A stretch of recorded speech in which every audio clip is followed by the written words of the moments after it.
অদ্ভুত ব্যাপার যে আপনি এখন যে ঘটনাটা বলবেন সেটাও ব্ল্যাক ম্যাজিক নিয়ে। তো আমরা ঘটনাটা শুনি। হ্যালো এভরিওয়ান, থ্যাঙ্কস রাসেল ভাই। আমি যে কাহিনীটা বলতে যাচ্ছি এটা ব্ল্যাক ম্যাজিকের উপর, এবং এটা ওয়ান অফ মাই রিলেটিভের ঘটনা। আচ্ছা, আপনি তো সবসময় বর্ণনা খুব সুন্দর দেন, আপনি যে জায়গাটা দেখলেন এটা কেমন লাগলো আপনার কাছে? এই জায়গাটা অ্যাকচুয়ালি ভেরি নাইস। হ্যাঁ, এবং মানে অ্যাকচুয়ালি আমি চিন্তা করছিলাম যে ঠিক মসজিদের পাশে কেন, মসজিদের কাছাকাছি কেন। পরে দেখলাম যে আসলে এখানে কিছু ঘটনা আছে, যেটা শুনলাম যে এখানে মানে যিনি ছিলেন তিনি এই জিন এবং দুষ্ট জিনদেরকে সরাতো, এবং অনেক কিছু রিলেটেড, এবং জেনে তখন বেশ শিহরিত লাগলো জিনিসটা। মানে এই জিনিসগুলো আমার কাছে সবচেয়ে অদ্ভুত লাগে যে ভয়ের জায়গাগুলো সাধারণত খুব সুন্দর হয় দেখতে। হ্যাঁ হ্যাঁ, সুন্দর হয়, ভেরি নাইস প্লেস। এবং সেটাই অ্যাকচুয়ালি যেসব জায়গায় গিয়েছিলাম এসেই কিন্তু আমরা হাঁটতে হাঁটতে ঠিক ওই নদীর শুকনো নদীতে হেঁটে নদীর পাড়ে চলে গিয়েছিলাম। আচ্ছা, পরে ভাবলাম যে আসলে ওখানে কি সব নর্মাল ছিল, কারণ অনেক বাচ্চারা দৌড়াচ্ছিল ফোর্সে অন্ধকারের ভেতরে, এখন মনে হচ্ছে। হ্যাঁ, তো তখন আমার সাথে যিনি ছিলেন আমার রিলেটিভ, উনি বলছে যে অন্ধকারে এত স্পিডে বাচ্চারা দৌড়ায় কিভাবে, হ্যাঁ ওরা কি দেখে না নিচে পড়ে যেতে পারে। আমি বললাম দৌড়াতে পারে নিজেদের এলাকা, বাট এখন ভাবছি ওটা কি আসলে বাচ্চা ছিল নাকি ওরা, আই ডোন্ট নো, হতে পারে সামথিং এলস। আচ্ছা, আমরা ব্ল্যাক ম্যাজিকের ঘটনা এখন যাব। ব্ল্যাক ম্যাজিকের ঘটনাটা কোথায় ঘটেছিল? আচ্ছা, এটা হচ্ছে আমেরিকাতে ঘটেছে, ফ্লোরিডা স্টেটে। আচ্ছা, ওখানকার একটা ঘটনা, আমার এক রিলেটিভের ঘটনা। সঙ্গত কারণে নাম এবং সম্পর্ক বলছি না। জি, আচ্ছা যাক, যার সাথে ঘটেছে ও প্রথম বিয়ের পর আর কি আপনার তখন সে আপনার স্টেটে যায় ফ্লোরিডাতে, এবং থাকার পরে তখন ওর হাজবেন্ড জব করতো আর ওকে থাকতে হতো বাসায় একলা। তো কিছুদিনের মধ্যে ও প্রেগনেন্ট হয়, এবং প্রেগনেন্ট অবস্থায় যখন বাসায় থাকে ও প্রথম যেটা ফিল করতো যে বাসার মধ্যে কেউ হাঁটা চলা করে রাতের বেলা। আচ্ছা, হ্যাঁ, এবং এটা ওর হাজবেন্ডকে সে বলছে অনেকবার যে তার মনে হয় অন্ধকারে কেউ হাঁটে বাসার মধ্যে। তো ওর হাজবেন্ড অনেকবার চেষ্টা করছে শুনতে যে কেউ হাঁটে কিনা, তো উনি কিছু বুঝতে পারেননি, বাট ও সবসময় ফিল করতো জিনিসটা। এবং তারপরে যে জিনিসটাও দেখা শুরু করলো সেটা মানে একটু ডিফারেন্ট টাইপের একটা জিনিস। আচ্ছা, দেখতো যে একটা নেকড়ে বাঘের মতো একটা জিনিস, মানে জাস্ট লাইক এন উলফ। আচ্ছা, এবং চোখগুলা বেশ বড় বড় জল জল করতেছে, এবং সেটা তার রুমে ঢুকতো। সে যখন দেখতো যে শুয়ে আছে এবং ওরকম একটা উলফ তার ঘরে ঢুকছে, ঢুকে তার দিকে তাকায় আছে, এবং এক সময় সে উলফটা এসে তার ঠিক মুখের মধ্যে কামড় দিয়ে ধরতো। হ্যাঁ, এবং কামড় দিয়ে ধরে মানে তাকে ছিঁড়ে ফেলার চেষ্টা করতো। অসহনীয় একটা ব্যাপার, মানে যন্ত্রণাদায়ক। এবং সে পেইনটা কি সে ফিল করতে পারতো? হ্যাঁ, পেইনটাও সে ফিল করতো, এবং সে ঘুমের মধ্যে গোঙাতো এবং কান্না শুরু করতো, এবং ওর হাজবেন্ড তখন ওকে উঠা দিত ঘুম থেকে। এবং এরকম একটা সিচুয়েশন দেখতো প্রায়। এবং অনেক সময় ফিল করতো যে বাসার আশেপাশে কেউ শব্দ করতেছে, বাসার আশেপাশে যে কিছু একটা ঘুরতেছে, হ্যাঁ এরকম জিনিসপত্র ফিল করতো। তো মানে এই জিনিসটা আর কি তার মধ্যে খুব খুব বাজেভাবে ফেলছিল আর কি, প্রভাব ফেলছিল। তো যাই হোক, এরপরে ওর ছেলে হয়। তো ছেলে হওয়ার পর যেটা হয় যে ছেলেটা দেখা যাচ্ছে হওয়ার পরই কান্নাকাটি করতো খুব। আচ্ছা, মানে খুব কাঁদতো। তো এরকম অবস্থায় ও নিয়ে যায় আপনার ওখানকার মসজিদের যিনি ইমাম সাহেব আছেন, উনি একজন ইন্ডিয়ান, ওনার কাছে নিয়ে যান। তো খুব লজিক্যাল ইমাম সাহেব ছিলেন তিনি, মানে খুব পড়াশোনা করতেন, স্টাডিয়াস এবং শিক্ষিত, উচ্চ শিক্ষিত আর কি। তো যখন বাচ্চাকে নিয়ে যায় তার কাছে। প্রিয় লিসেনার, আজকের এপিসোডটি খুবই ভয়ানক একটি এপিসোড। এই এপিসোডে আপনারা ব্ল্যাক ম্যাজিকের ঘটনা সহ আরো অনেক ঘটনা শুনতে পাবেন, যা শুধুমাত্র বাছাইকৃত ভয়ানক ঘটনা। প্রিয় লিসেনার, আপনারা যারা প্রতিনিয়ত এই ধরনের বাছাই করা ভয়ানক ঘটনা শুনতে চান তারা অবশ্যই এই চ্যানেলটি সাবস্ক্রাইব করে নেবেন, কেননা এই চ্যানেলের মধ্যে প্রতিনিয়ত রাত 10টা বাজে সব থেকে বাছাই করা ভয়ানক ঘটনাগুলো পাবলিশ করা হয়। তাহলে শুনুন, এই ভিডিওর মধ্যে একটি লাইক দিয়ে আমরা ধারাবাহিকভাবে প্রত্যেকটা ঘটনা শেষ পর্যন্ত শুনে আসি। তো তিনি বলেন যে দেখো, বাচ্চা তো আসলে সবসময় যে কোনো অন্য কিছুর জন্য কাঁদবে এমন কোনো ব্যাপার নেই। এখানে ক্রনিক পেইন থাকতে পারে বাচ্চাদের, হ্যাঁ ক্রনিক পেইন, এটার জন্য কাঁদে। তো ও বলে যে না, আমি ডাক্তারের কাছে নিয়েছি, কিছু হয় না, তো আপনি কিছু দোয়া টোয়া করে দেন। তো ওই হুজুর যে আছে ওকে একটা রেমেডি দেয়, বলে যে এরকম পড়া পানি দিয়ে এবং কিছু দোয়া বলে, যেটা পড়ে তুমি ফু দিবা এটার সময়, যদি তার উপরে যদি কোনো খারাপ কিছু থেকে থাকে তাহলে সেটা চলে যাবে, হ্যাঁ, আর যদি না হয় তাহলে মানে তো তুমি ডাক্তার দেখাবা আর চিকিৎসা করাবা। তো বাচ্চাকে যখন ফার্স্ট ট্রিটমেন্টটা দেয় সে ওরকম আপনার গোসল করে তারপরে ওই দোয়াটা পড়ে তাকে করে, দেখা যায় বাচ্চার কান্না তখন থেকে বন্ধ হয়ে যায়। আচ্ছা, তো এটা গেল প্রথম দিকে বাচ্চার সাথে কিছুদিনের ব্যাপার। তো পরবর্তীতে বাচ্চার যখন আরেকটু বড় হয়, বাচ্চা যখন কথা বলতে শেখে, তো বাচ্চা বিভিন্ন সময় ভয় পেত। তো বাচ্চাকে জিজ্ঞেস করে যে বাবা তুমি ভয় পাচ্ছ কেন, কি হয়েছে, তুমি এরকম ঘুমের মধ্যে ভয় পাও বা একদিকে তাকিয়ে থাকো ভয়ে। তো বাচ্চা তাকে বলে যে আমি ভয় পাই, আমি দেখি যে একটা উল্ফ, এরকম একটা উল্ফ আমার ঘরে আসে, আচ্ছা, এসে আমার দিকে এরকম তাকায় এবং কামড়ায় ধরতে যায় এবং তাকায় থাকে। ইদানিং প্রায় একটা উল্ফ আমাদের বাসায় আসে এবং তখন ও খুব ভয় পেয়ে যায়, কারণ এটা সে নিজে যেটা দেখতো প্রেগনেন্ট অবস্থায় এবং তার ছেলেও কিন্তু সেটাই দেখছে, একই জিনিস দেখছে, সেম জিনিসটা, সেম জিনিস। আচ্ছা, এবং সে গেস করে কিছু হয়তো তার রিলেটিভ ছিল যাদের মানে বা তার সম্পর্কের মধ্যে কিছু মানুষ ছিল যাদেরকে সে গেস করে ব্ল্যাক ম্যাজিক, কারণ মানে সবারই জীবনে কিছু ঘটনা থাকে। যাক, তার যখন নাকি সে সেকেন্ড বার প্রেগনেন্ট হয়, আচ্ছা, তখন যেটা হয় সেটা আরো মানে ভয়ঙ্কর আর কি। তো সে যেটা দেখতো এটা ঠিক স্বপ্ন, আবার অনেক সময় দেখা যায় স্বপ্ন ছাড়াও তার কাছে মনে হতো সে রাতে হয়তো শুয়ে আছে, হঠাৎ বাসায় যখন কেউ নেই বিশেষ করে, এরকম সময় সে দেখতো যে তার রুমে 3টা মহিলা আসছে। আচ্ছা, 3টা মহিলা এবং তাদের চোখে বেশ টানা টানা করে কাজল দেওয়া, হ্যাঁ, এবং চুলগুলো বড় বড় জটা বাঁধা, এরকম এসে তার দিকে তাকাতো, তার বিছানা ঘিরে দাঁড়াতো, দাঁড়ায় তার দিকে তাকাতো, বিড়বিড় করে কি পড়তো এবং তার দেখা যেত তার মানে গায়ের মধ্যে আঁচড় কাটতো। আচ্ছা, এবং তার পেটটাকে একবার দেখতেছে যে তাকে নিয়ে পেট চাপ চেপে ধরে তাকে চেষ্টা করতেছে, মানে তার মানে বাচ্চা মেরে ফেলার আর কি। আচ্ছা, তাকে মানে আগেই মানে বাচ্চাটাকে মেরে ফেলার জন্য। তো এরকম মানে সিন সে দেখা শুরু করে এবং বেশ ভয়ের। তো লাস্টে সে যেটা দেখে যে একদিন তার, এবং যখনই এই জিনিসটা দেখতো তখন তার পেটে বাচ্চা শক্ত হয়ে যেত, আচ্ছা, বাচ্চা মানে মুভমেন্ট কমে যেত এবং স্টিফ হয়ে যেত। এবং এই ঘটনা যখন চলতে থাকে এবং সে খুব ভয় পায় এবং আরো অনেক কিছু এরকম দেখতো এবং হাঁটার ব্যাপারটা কন্টিনিউয়াসলি তার বাসায় এটা থাকতো। হ্যাঁ, এবং যখন তারপর লাস্টে যেটা জিন দেখে তার মানে বাচ্চা হওয়ার আগে দিয়ে, যে কেউ একজন একটা কালো রঙের ত্রিশূল এনে তার পেটের মধ্যে মারছে। এবং যেটা হয় ওর মানে যখন বাচ্চা হয় তখন দেখে যে বাচ্চা পিঠের মধ্যে ওরকম একটা দাগ নাকি সে দেখতে পায়, আপনার কালো রঙের একটা ত্রিশূলের মতো। আচ্ছা, এবং যাক আল্লাহর রহমতে মানে দোয়া টোয়া পড়ে, সে নামাজ কালাম পড়তো, আমল করতো, এই কারণে অনেকটাই এটার থেকে সে মানে রক্ষা পায়। এবং এরপর এখনো স্টিল ওই বাচ্চা, ওই ছোট বাচ্চাও যখন বড় হয় সেও নাকি মানে তার মাকে বলছে যে I seen 3 women came to my room। আচ্ছা, এই মানে আজব ব্যাপার হচ্ছে মা যেটা দেখতো ছেলেও কিন্তু সে কথা বলে এবং বাচ্চারা কিন্তু ছোট ছেলেটা কিন্তু এখনো ভয় পায়, রুমে একা থাকতে চায় না, মানে হি সিজ থিংস। এবং এখনো ওই যার কথা বলছি ওর বাসায় নাকি এখনো আপনি সে শব্দ পায় যে কেউ একজন হাঁটে রাতের বেলা। আচ্ছা, যদিও ওর হাজবেন্ড বলছে যে সে অনেক ট্রাই করছে, সে দেখে না, বাট সে এরকম শব্দ পায়। এবং মানে থিংস আর ডান, এবং সে মোটামুটি শিওর যে কেউ একজন তাকে ব্ল্যাক ম্যাজিক করছে এবং এই ব্ল্যাক ম্যাজিকের ফলে এগুলো হচ্ছে আর কি। তো ওকে, এই হচ্ছে ব্যাপার রাসেল ভাই। অনেক ধন্যবাদ আপনাকে। অভি কুমার ভৌমিক, রাইট? অভি কুমার ভৌমিক, আপনি কোথা থেকে এসেছেন? রাসেল ভাই, আমি আসছি পুরান ঢাকা থেকে। পুরান ঢাকা থেকে। আপনার ঘটনা শুনি আমরা। রাসেল ভাই, আমি যে ঘটনাটা বলতে যাচ্ছি সেটা ঘটে তার আগে আপনার সাথে একটু কথা বলি। আপনি একটা বাসার কথা বলছিলেন, আপনার যে বাসা, এবং আপনি বলছিলেন যে সেই বাসায় আপনার ফ্ল্যাট ছাড়া অন্য সব ফ্ল্যাটে মোটামুটি এলোমেলো অনেক কিছু ঘটে। হ্যাঁ হ্যাঁ, ঘটে এবং বেশিরভাগ ঘটে হচ্ছে ওয়াশরুমে। ওয়াশরুমে কি ধরনের ঘটনা ঘটে? ওয়াশরুমে যে ঘটনাগুলো ঘটতো রাসেল ভাই, যে ওয়াশরুমটা ছিল, যে বাসাটার মধ্যে আসলে ঘটনাগুলো ঘটেছে, তো তাদের কাছ থেকে শোনা, তাদের ওয়াশরুমে যে হ্যাঙ্গার থাকতো সেই হ্যাঙ্গারে একটা টাওয়াল, আমরা সাধারণত প্রত্যেকটা ওয়াশরুমে আমরা একটা করে টাওয়াল রাখি। তো প্রতিদিন সকালেই যখন যেত আর কি ফ্ল্যাটের মেম্বাররা সেই ওয়াশরুমে, দেখতো যে টাওয়ালটা নিচে পড়া, এবং সেটা কোনো টাওয়াল আর থাকতো না, টাওয়ালের প্রতিটা সুতো আলাদা করে পড়া, মানে সেটা নিচে পড়ে আছে শুধুমাত্র সুতোগুলো। এমনি কোনো কিছু দেখতো বাসায় কখনো? না, সেটা কিছু দেখতে পেত না, সেটা জানলা দিয়ে কিছু একটা বেরিয়ে যায় এরকম কিছু একটা বলছে, সেটা রিয়েলাইজ করতে পারতো, সেটা ছিল ইনভিজিবল, সেটা কখনো দেখা যেত না। কিরকম ভাবে রিয়েলাইজ করেছিল যদি ওই জায়গাটা একটু বলতেন? রিয়েলাইজেশনটা যেভাবে হয়েছিল রাসেল ভাই, সেটা সেই জায়গাটা আমি নিজেও ছিলাম, যে জানালাটা এমন ছিল যে জানালাটা কখনো ফিক্স করা যেত না।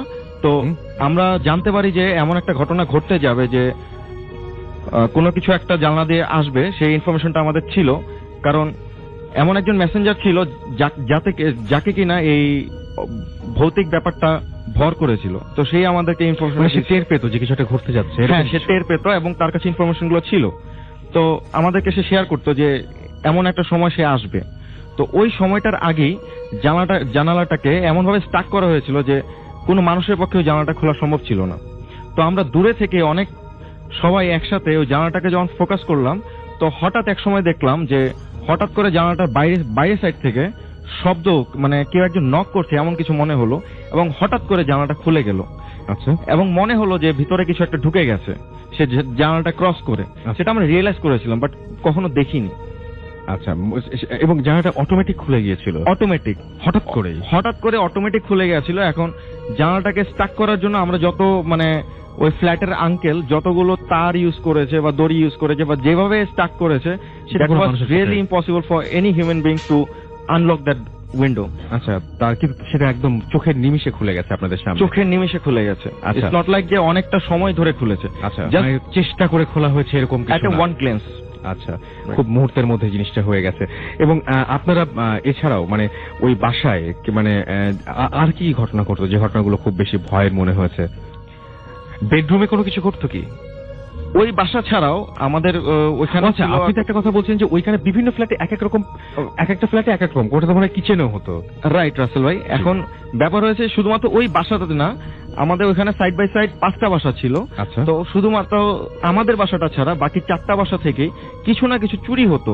ইনফ্যাক্ট বাসাগুলোর সাথে একটা ছাদও অ্যাটাচ ছিল, যেখানে দিনের বেলা কাপড় টাপড় ছড়ানো হতো শুকানোর জন্য, সেখান থেকে কাপড়ও মিসিং হয়ে যেত, যেটা কিনা আমরা কখনো ফিল করিনি। কারণ আমরা অনেক বছর, আমি আমার জন্মের পর থেকে ওই বাসাতে ছিলাম আমি 20 বছর, তো আমরা কখনো এগুলো কখনো দেখিনি। কিন্তু যখন ঘটনাগুলো ঘটতো একই সময় একই দিনে সাইমালটেনিয়াসলি বিভিন্ন বাসা থেকে অনেক কিছু মিসিং হয়ে যেত।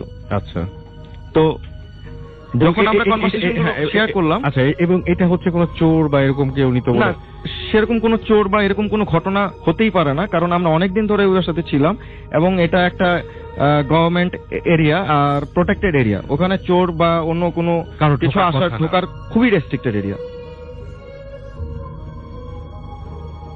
রাসেল ভাই, এখন মানে যেটা আমি বলতে চাচ্ছিলাম যে আমরা রিয়েলাইজ করতে পারলাম যে কোনো একটা ভৌতিক কিছু একটা আছে ওই বাসাটার মধ্যে, কিন্তু কখনো আমরা দেখিনি। আচ্ছা, তো এখন আমরা আপনার সেই আসল ঘটনাটা আসি, যে ঘটনাটা আপনি বলবেন আমাদেরকে, সেটা কোথায় ঘটেছিল? সেই ঘটনাটা ঘটে গেছে আমার নিজের গ্রামের বাড়িতে। গ্রামের বাড়িতে? তো আপনি গ্রামের বাড়িতে একটা ঘটনা ঘটেছে, কিন্তু আপনি বলছেন যে আপনি এখানে যে বাসা থাকেন সে বাসায় শুধুমাত্র আপনার ফ্ল্যাটটাই সবকিছু সংখ্যামুক্ত। কোনোদিন খোঁজ খবর নিয়েছিলেন, কারো কাছে জিজ্ঞেস করেছিলেন যে সবগুলো বাড়িতে সবগুলো ফ্ল্যাটে হচ্ছে কিন্তু আপনাদের ফ্ল্যাটে কোনো কিছু হয় না কেন? না রাসেল ভাই, এরকম কখনো আমি নিজে থেকে কোনো উদ্যোগ নিইনি যে আমাদের বাসায় কেন হয়নি আর বাকি সবগুলো বাসায় এরকম কোনো। অনেকে মিস করেন, অনেকে বলেন যে আজকে মানে সবাই উপভোগ করছে, সবাই এরকম এক্সপেরিয়েন্স করছে, আমি এক্সপেরিয়েন্স করতে পারলাম না। যাক, আপনি তো গ্রামে করেছেন, গ্রামের ঘটনাটা শুনি। আচ্ছা রাসেল ভাই, যে ঘটনাটা আমি বলতে যাচ্ছি সেই ঘটনা ঘটে গেছে আমার নিজের গ্রামের বাড়িতে। এটা খুবই রিসেন্ট একটা ঘটনা, 2011 সালের দিকে। আমার গ্রামে বলে রাখা ভালো যে আমার গ্রামে থাকে আমার চাচা আর চাচি। তো একদিন যখন সন্ধ্যা হয়ে গেল, একদিন হঠাৎ এক সন্ধ্যাবেলা দেখা গেল যে গ্রামে যখন আমার চাচি একা আছে আর আমার চাচা তো দোকানেই থাকে, তো চাচি যখন একা আছে তখন সাধারণত দেখা যায় যে সন্ধ্যাবেলা দরজা জানলা সবকিছু বন্ধ করে রাখে। তো দরজা জানলা বন্ধ করার পরে সন্ধ্যার সময় অনেকগুলো বাদর ব্যাটম্যান তো ডিস্টারবেন্স শুরু করলো, এবং এই ডিস্টারবেন্স খুব প্রকট হওয়া শুরু করলো, যে আস্তে আস্তে যখনই সন্ধ্যা থেকে রাত্র হওয়া শুরু করলো বাদুরের সংখ্যাও বেড়ে গেল এবং প্রচন্ড রকম ডিস্টারবেন্স। যদি কোনো দরজা খোলা পায়, যদি কোনো জানালা খোলা পায়, বাদুরগুলো ঘরের ভিতর ঢুকে যেত এবং পুরো ঘরটা ঘুরে রাউন্ডের মতো দিতে থাকতো। এবং ডিস্টারবেন্সটা দেখে আমার চাচাকে ইনফর্ম করে। আমার চাচা ইমিডিয়েটলি যখন বাড়িতে চলে আসে, আমার চাচা ঘটনা দেখে পুরোপুরি অবাক হয়ে যায়। আমার চাচা বলে, আমি জন্মের পর থেকে এই বাড়িতে আছি কিন্তু কখনো এরকম এক্সপিরিয়েন্স হয়নি আমার। ছোটবেলায় দেখেছি অনেক ভৌতিক ঘটনা, কিন্তু এত বছর হয়ে গেল, এখন অনেক বছর ধরে আছি যে এরকম কোনো ঘটনা হয় না। আর বাদুর তো দূরে থাক, বাদুরের ঘটনা আমি ছোটবেলাতে কখনোই দেখিনি, কিন্তু হঠাৎ করে এমন কেন হচ্ছে? পরের দিন যে ঘটনাটা ঘটলো রাসেল ভাই, আমার চাচা যখন দুপুরবেলা লাঞ্চের পরে যখন দোকানে গেল, দোকানটা ছিল বাজারে, তখন সেই বাজারে একটা ঘটনা ঘটে যায়।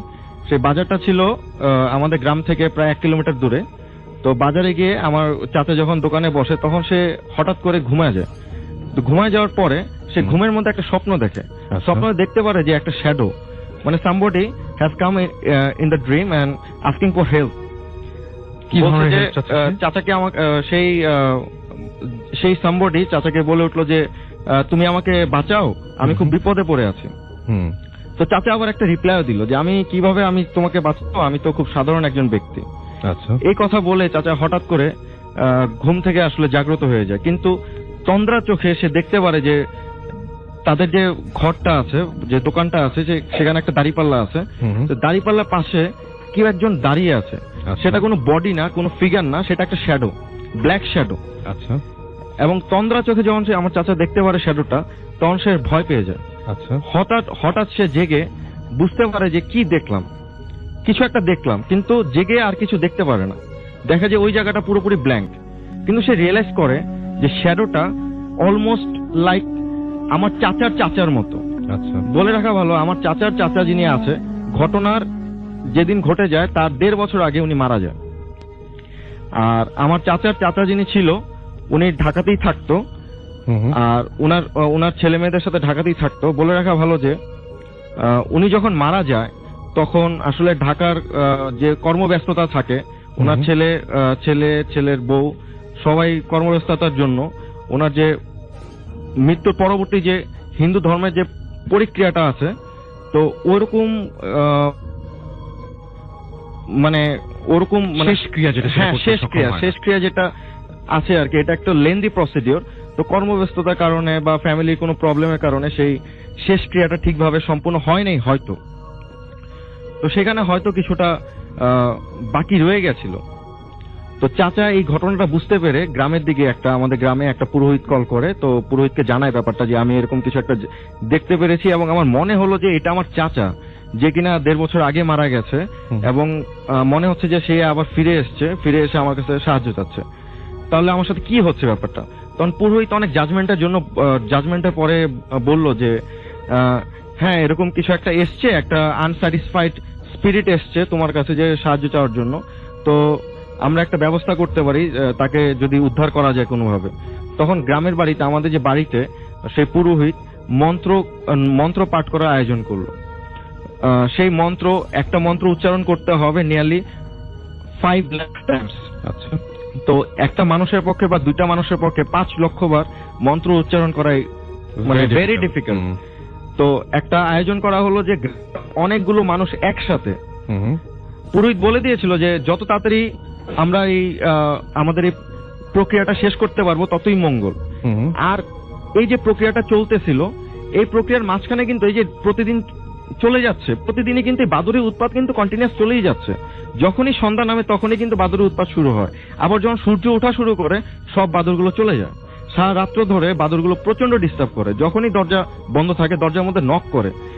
তো যাই হোক, তো বাড়িতে সবাই মিলে একসাথে 24 আওয়ার্স কন্টিনিউয়াস সে মন্ত্র উচ্চারণ করার পরে প্রায় 2 দিন পরে মন্ত্র উচ্চারণ শেষ হয়। আর যেই দিনই মন্ত্র উচ্চারণ শেষ হয় সেদিন সন্ধ্যার পর থেকে আর কোনো ডিস্টার্বেন্স ছিল না। রাসেল ভাই, এটা ছিল আমার ঘটনা। অনেক ধন্যবাদ আপনাকে আপনার ঘটনার জন্য। এবং এই ঘটনাটা ঘটেছিল কোথায়, আরেকবার যদি সবাইকে একটু মনে করিয়ে দিতেন। এই ঘটনাটা ঘটেছিল আমার নিজের গ্রামের বাড়িতে। আমার গ্রামের লোকেশনটা হচ্ছে কুমিল্লাতে। কুমিল্লা থেকে প্রায় 30 কিলোমিটার দূরে, কুমিল্লা সিটি থেকে প্রায় 30 কিলোমিটার ভিতরের দিকে একটা গ্রামের নাম হচ্ছে বেগমাবাদ। ওকে, আপনাকে অনেক ধন্যবাদ আপনার ঘটনার জন্য। মিনার কোথাকার ঘটনা? লালবাগের ঘটনা, রাইট? এবং আমাদের কিন্তু আজকে লালবাগের ঘটনা। জি আসলে ভাই। এবং আমাদের একটা সময় মনে হয়েছিল যে আজকে এই শোটা হয়তো আমরা লালবাগ থেকে করতে পারি, এরকম চিন্তা করেছিলাম। আমি যেখানে করার কথা ছিল আমি সেই জায়গায় ঘটনাটা বলছেন। তো সেই জায়গায় আমরা যেতে পারলাম না, কিন্তু সেই জায়গার ঘটনা শুনি আমরা, কি ঘটেছিল সেখানে। জি আসল ভাই, এই ঘটনাটা হচ্ছে লালবাগের আপনার গোড়া শহীদ মাজারের আশেপাশে কোন একটা এলাকাকে নিয়ে। তো ঘটনাটা আমাকে শেয়ার করা হচ্ছিল জ্যাম ভাই এবং শিপু ভাই। তো আমি যে ঘটনাটি বলছি সেটা হচ্ছে ওই গোড়া শহীদ মাজার ওইখানে একটা স্কুল রয়েছে। তো সেই স্কুলের মাঠের একটি পরিত্যক্ত অংশকে নিয়ে, তো ওই এলাকার মুরব্বীরা যেটা বলে যে 71-এর দিকে এখানে পাকিস্তানিদের ক্যাম্প ছিল। তখন তারা বিভিন্ন মানুষজনকে ধরে এনে তারা এখানে নির্যাতন করতেন। আর ওই যে জায়গাটা পরিত্যক্ত অবস্থায় আছে সেখানে ওই ক্যাম্পে যখন তৈরি করা হয় ওই সময় একটি পানির হাউস তৈরি করা হয়। তো তারপর থেকেই সেখানে বিভিন্ন ধরনের ঘটনা চালু রয়েছে এবং এলাকাবাসীদের মুখেও নানা ধরনের ঘটনা চালু রয়েছে। তো জ্যাম ভাই যেটা এক্সপিরিয়েন্স করে সেটা হচ্ছে 97 দিকে। তো তখন ওনাদের বাসা সহ আরো কয়েকটা বাসার ইলেকট্রিসিটি ছিল না। তখন ওনাদের বাসার বাইরে বসেছিল তো একটা সময় যখন রাত গভীর হচ্ছিল সবাই বাসা চলে যাচ্ছিল। তো একটা সময় উনি যেটা লক্ষ্য করলেন যে ওই স্কুলের মাঠে যে পরিত্যক্ত অংশটা আছে সেখানে মানে ওই বিদ্যুতের যে খুঁটিটা ছিল, তো উনি লক্ষ্য করলেন যে সেই খুঁটি বেয়ে 4-5 জন মানুষ মনে হচ্ছে উপরে থেকে নিচে নামতেছে। আচ্ছা। তো উনি মানে তখন ওনার আব্বাও কোন একটা কাজে বাসার ভিতরে ঢুকে যায়। তো উনি মানে তখন উনি ছোট ছিলেন, তো উনি তাকিয়েছিলেন যে উনি কি দেখতেছেন এগুলো। তো উনি যখন দেখলেন যে সবগুলো মানুষ 3-4 জন উপর থেকে বেয়ে বেয়ে নিচে নেমে গেল, তো মানে কারোই কিন্তু মানে গলার উপরের অবয়ব দেখা যাচ্ছে না, মানে ফুল একটা বডি দেখা যাচ্ছে যে যাদের মানে গলার উপরে কোনো অংশ নেই। তো উনি তারপরে দেখলেন যে ওই মানুষের মতো দেখতে ওই প্রাণীগুলোই আবার মানে সেই খুঁটি বেয়ে বেয়ে আবার উপরে উঠে যাচ্ছে। তো ওটা দেখে উনি বেশ ভয় পেয়ে যায়। তো ভয় পেয়ে উনি বাসাকে চিৎকার করে। তো তখন ওনার আব্বা এবং আরো অনেকে বেরোয় বাসা থেকে, যে এটা দেখার জন্য আসলে এটা কি।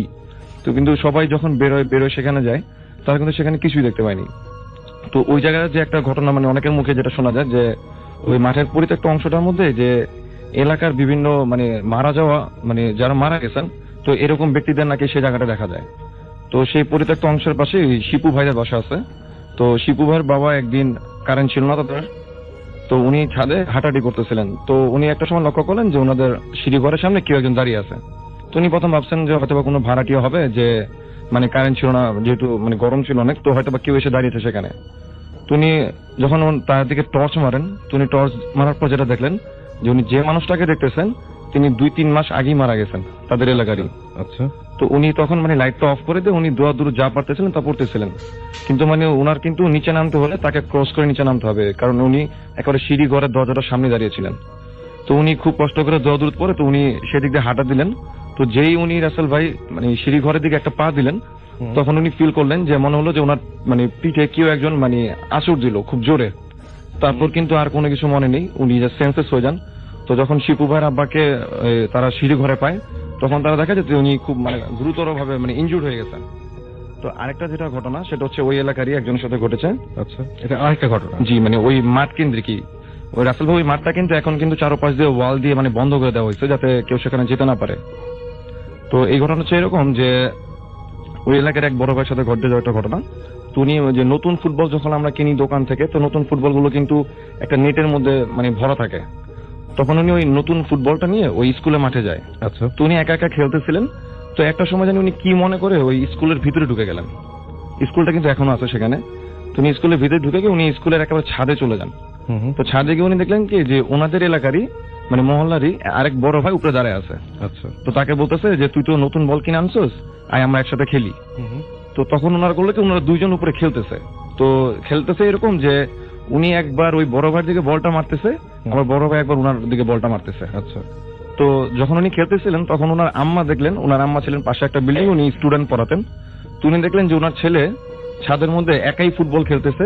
কিন্তু ইন্টারেস্টিং ব্যাপার ছিল যে তার ছেলে যখন বলে কি করতেছে, বলটা ওই পাশে গিয়ে মানে আবার তার দিকে ব্যাক করে আসতেছে বলটা। আচ্ছা। মানে ওই একাই। আচ্ছা। ওনার আম্মা দেখতেছে যে সে একাই খেলতেছে এবং বলে যখন কি করে ওই পাশ থেকে কোনো কিছুতে বাড়ি না খেয়ে আবার তার দিকে আসতেছে। আচ্ছা। তো এটা দেখার পর তার আম্মু আরো কয়েকজনকে নিয়ে দৌড় দিয়ে সেই স্কুলের ভিতরে আসে।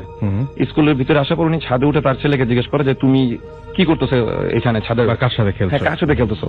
তখন সে বলে যে আমি অমুক ভাইয়ের সাথে খেলতেছি, আমি তার নাম বলতেছি না কারণ ওই বড় ভাইও কিছুদিন আগে মারা গেছে, ওই ঘটনারই কিছুদিন আগে মারা গেছে। তো উনি বলতেছে যে আমি তো ওই ভাইয়ের সাথে খেলতেছি। তখন তার আম্মু বলে যে তুমি কই খেলতেছো, উনি কই? তখন কিন্তু সে লক্ষ্য করে যে না, সে আসলে সেখানে একাই খেলতেছে, একাই খেলছিল এবং সে একটা মোটামুটি একটা ঘোরে চলে যায়। তো এই জাতীয় আরো অনেক ঘটনা আছে, কিন্তু মানে ওই ঢাকা শহরে একটা স্কুলের মাঠের সাথে যে কোনো একটা জায়গা পরিত্যক্ত অবস্থা পড়ে থাকবে এটা মানে কল্পনাই করা যায় না। এটা কল্পনা করা, কারণ এটা এত বেশি ভয়ঙ্কর কিছু ঘটনা আছে ওই জায়গায় যে ওই জায়গায় মানুষজন পরে নিজেরা মিলেই মানে চারপাশ দিয়ে ওয়াল দিয়ে মানে ওটাকে বন্ধ করে দিচ্ছে। এবং এরকম একটা জায়গায় এবং মোটামুটি যে জায়গাটাতে মানে সবাই যে জায়গাটা সম্পর্কে মানে জানে, হ্যাঁ সবাই কিন্তু মানে কিছুদিন আগে অনেকে এটা তো কেউ এলাকাবাসীর কাছে জিজ্ঞেস করলে জানতে পারবে। এটা ওই গোরা শহীদ মাজারের পাশে গিয়ে আপনি যে কাউকে জিজ্ঞেস করলে হবে। আচ্ছা। যে ওই স্কুলের মাঠের এই কথাটা, এবং ওনারা এলাকার কিছু মানুষ বিলিভ করে যে ওই জায়গাটায় নাকি কিছু মানুষ দেখা যায় যাদের গলার উপরে কোনো অংশ নেই, যেটা আমি ফার্স্টে বললাম, মাথা নাই আর কি। হ্যাঁ, মাথা নেই। এটা এই এলাকার অনেকেই মানে অনেকেই দেখেছেন, অনেকেই দেখছেন। এবং মানে আমি যখন রাসেল ভাই ঘটনা শোনার পর ওই জায়গা যায়, আমি কিন্তু আপনাকে ফোন দিয়েছিলাম, মানে ফোন দিয়ে এই জায়গাটা সম্পর্কে আমি আপনাকে বলছি। তখন মানে রাসেল ভাই অনেক জায়গায় গেছি, কিন্তু এরকম ফিলিংস অনেক যেটা ওইখানে যাওয়ার পর হয়েছে। আচ্ছা, ওকে। মানে জায়গাটি খুবই হন্টেড একটা প্লেস, যেখানে কিনা রাসেল ভাই এখনো মানুষ দুপুরবেলা এবং সন্ধ্যার পর কিন্তু কেউ যায় না। আচ্ছা, ঢাকা শহরের মধ্যে লালবাগের মধ্যে একটা জায়গা। হ্যাঁ, এবং এবং সবচেয়ে বড় ব্যাপার হচ্ছে ঢাকা শহরে এখনো একটা জায়গা শুধু শুধু এমনি এমনি পড়ে থাকতে পারে না।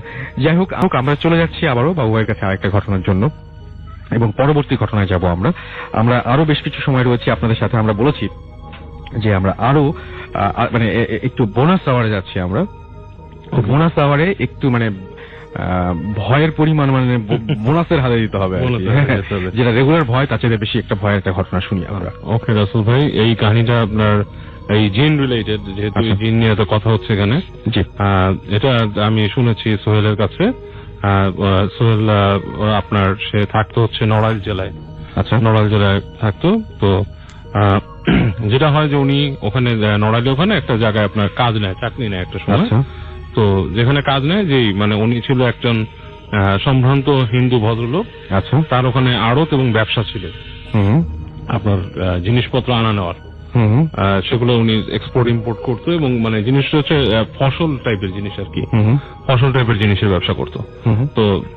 তো ওখানে গোডাউন ছিল, গোডাউনের চার্জে ছিল, সে কাজ করতো। তো ওই যিনি ছিলেন আর কি ওনার মালিক, তো সে তাকে একদিন বলে যে, আমি নামটা বলছি না আর কি, তার নাম আমাকে বলেছি, তো উনি বলে যে আমার এখানে একটা রুম আছে, আমি পেইন্টিং কালেক্ট করি। আচ্ছা, তো তুমি এই রুমটাতে কখনো যাবা না। রুমটা যদিও খোলা, আমি তালা মেরে রাখি নাই, বাট তুমি যাবা না, এবং এটা অনেক পুরানো রুম, এখানে তুমি যাবে না। তো সোহেল বলে যে ঠিক আছে স্যার, আপনি মানা করছেন, আমি যাব না।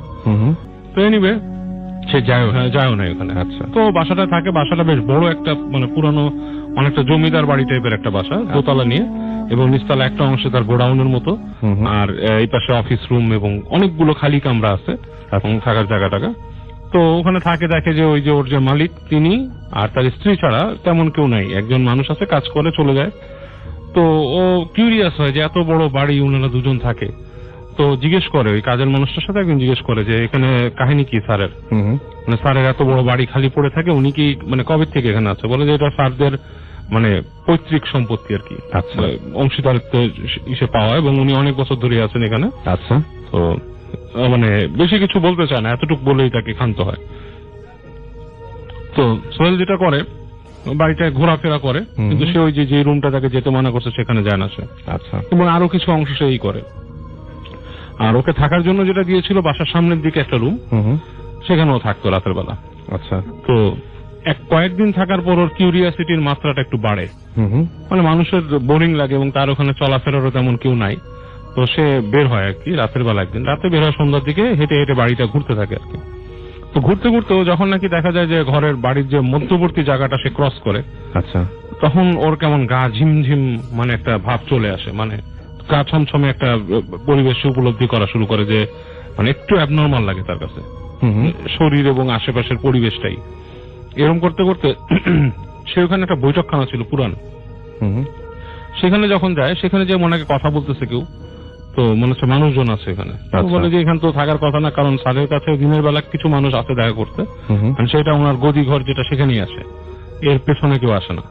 তো সে আস্তে আস্তে হেঁটে যায়, হেঁটে যে মনে হচ্ছে যে ঘরের ভেতর কথা বলছে মানুষ। তো ওখানে যে না কেউ যখন নাকি গেটটা এখান থেকে উকি দেয়, তখন দেখে ভিতরে কিছুই নেই, একদম অন্ধকার, কিচ্ছু নেই, মানুষজন কিছুই নেই। তো তখন সে একটু ভয় পেয়ে যায়, এত বড় বাড়ি এবং বাড়িটা মানে পুরানো, আসবাবপত্র পুরানো, মানে ঝাড়া পোছা করা হয়, মাঝে মাঝে কাপড় দিয়ে ঢেকে রাখা হয় সবকিছু। তো ও চলে আসে।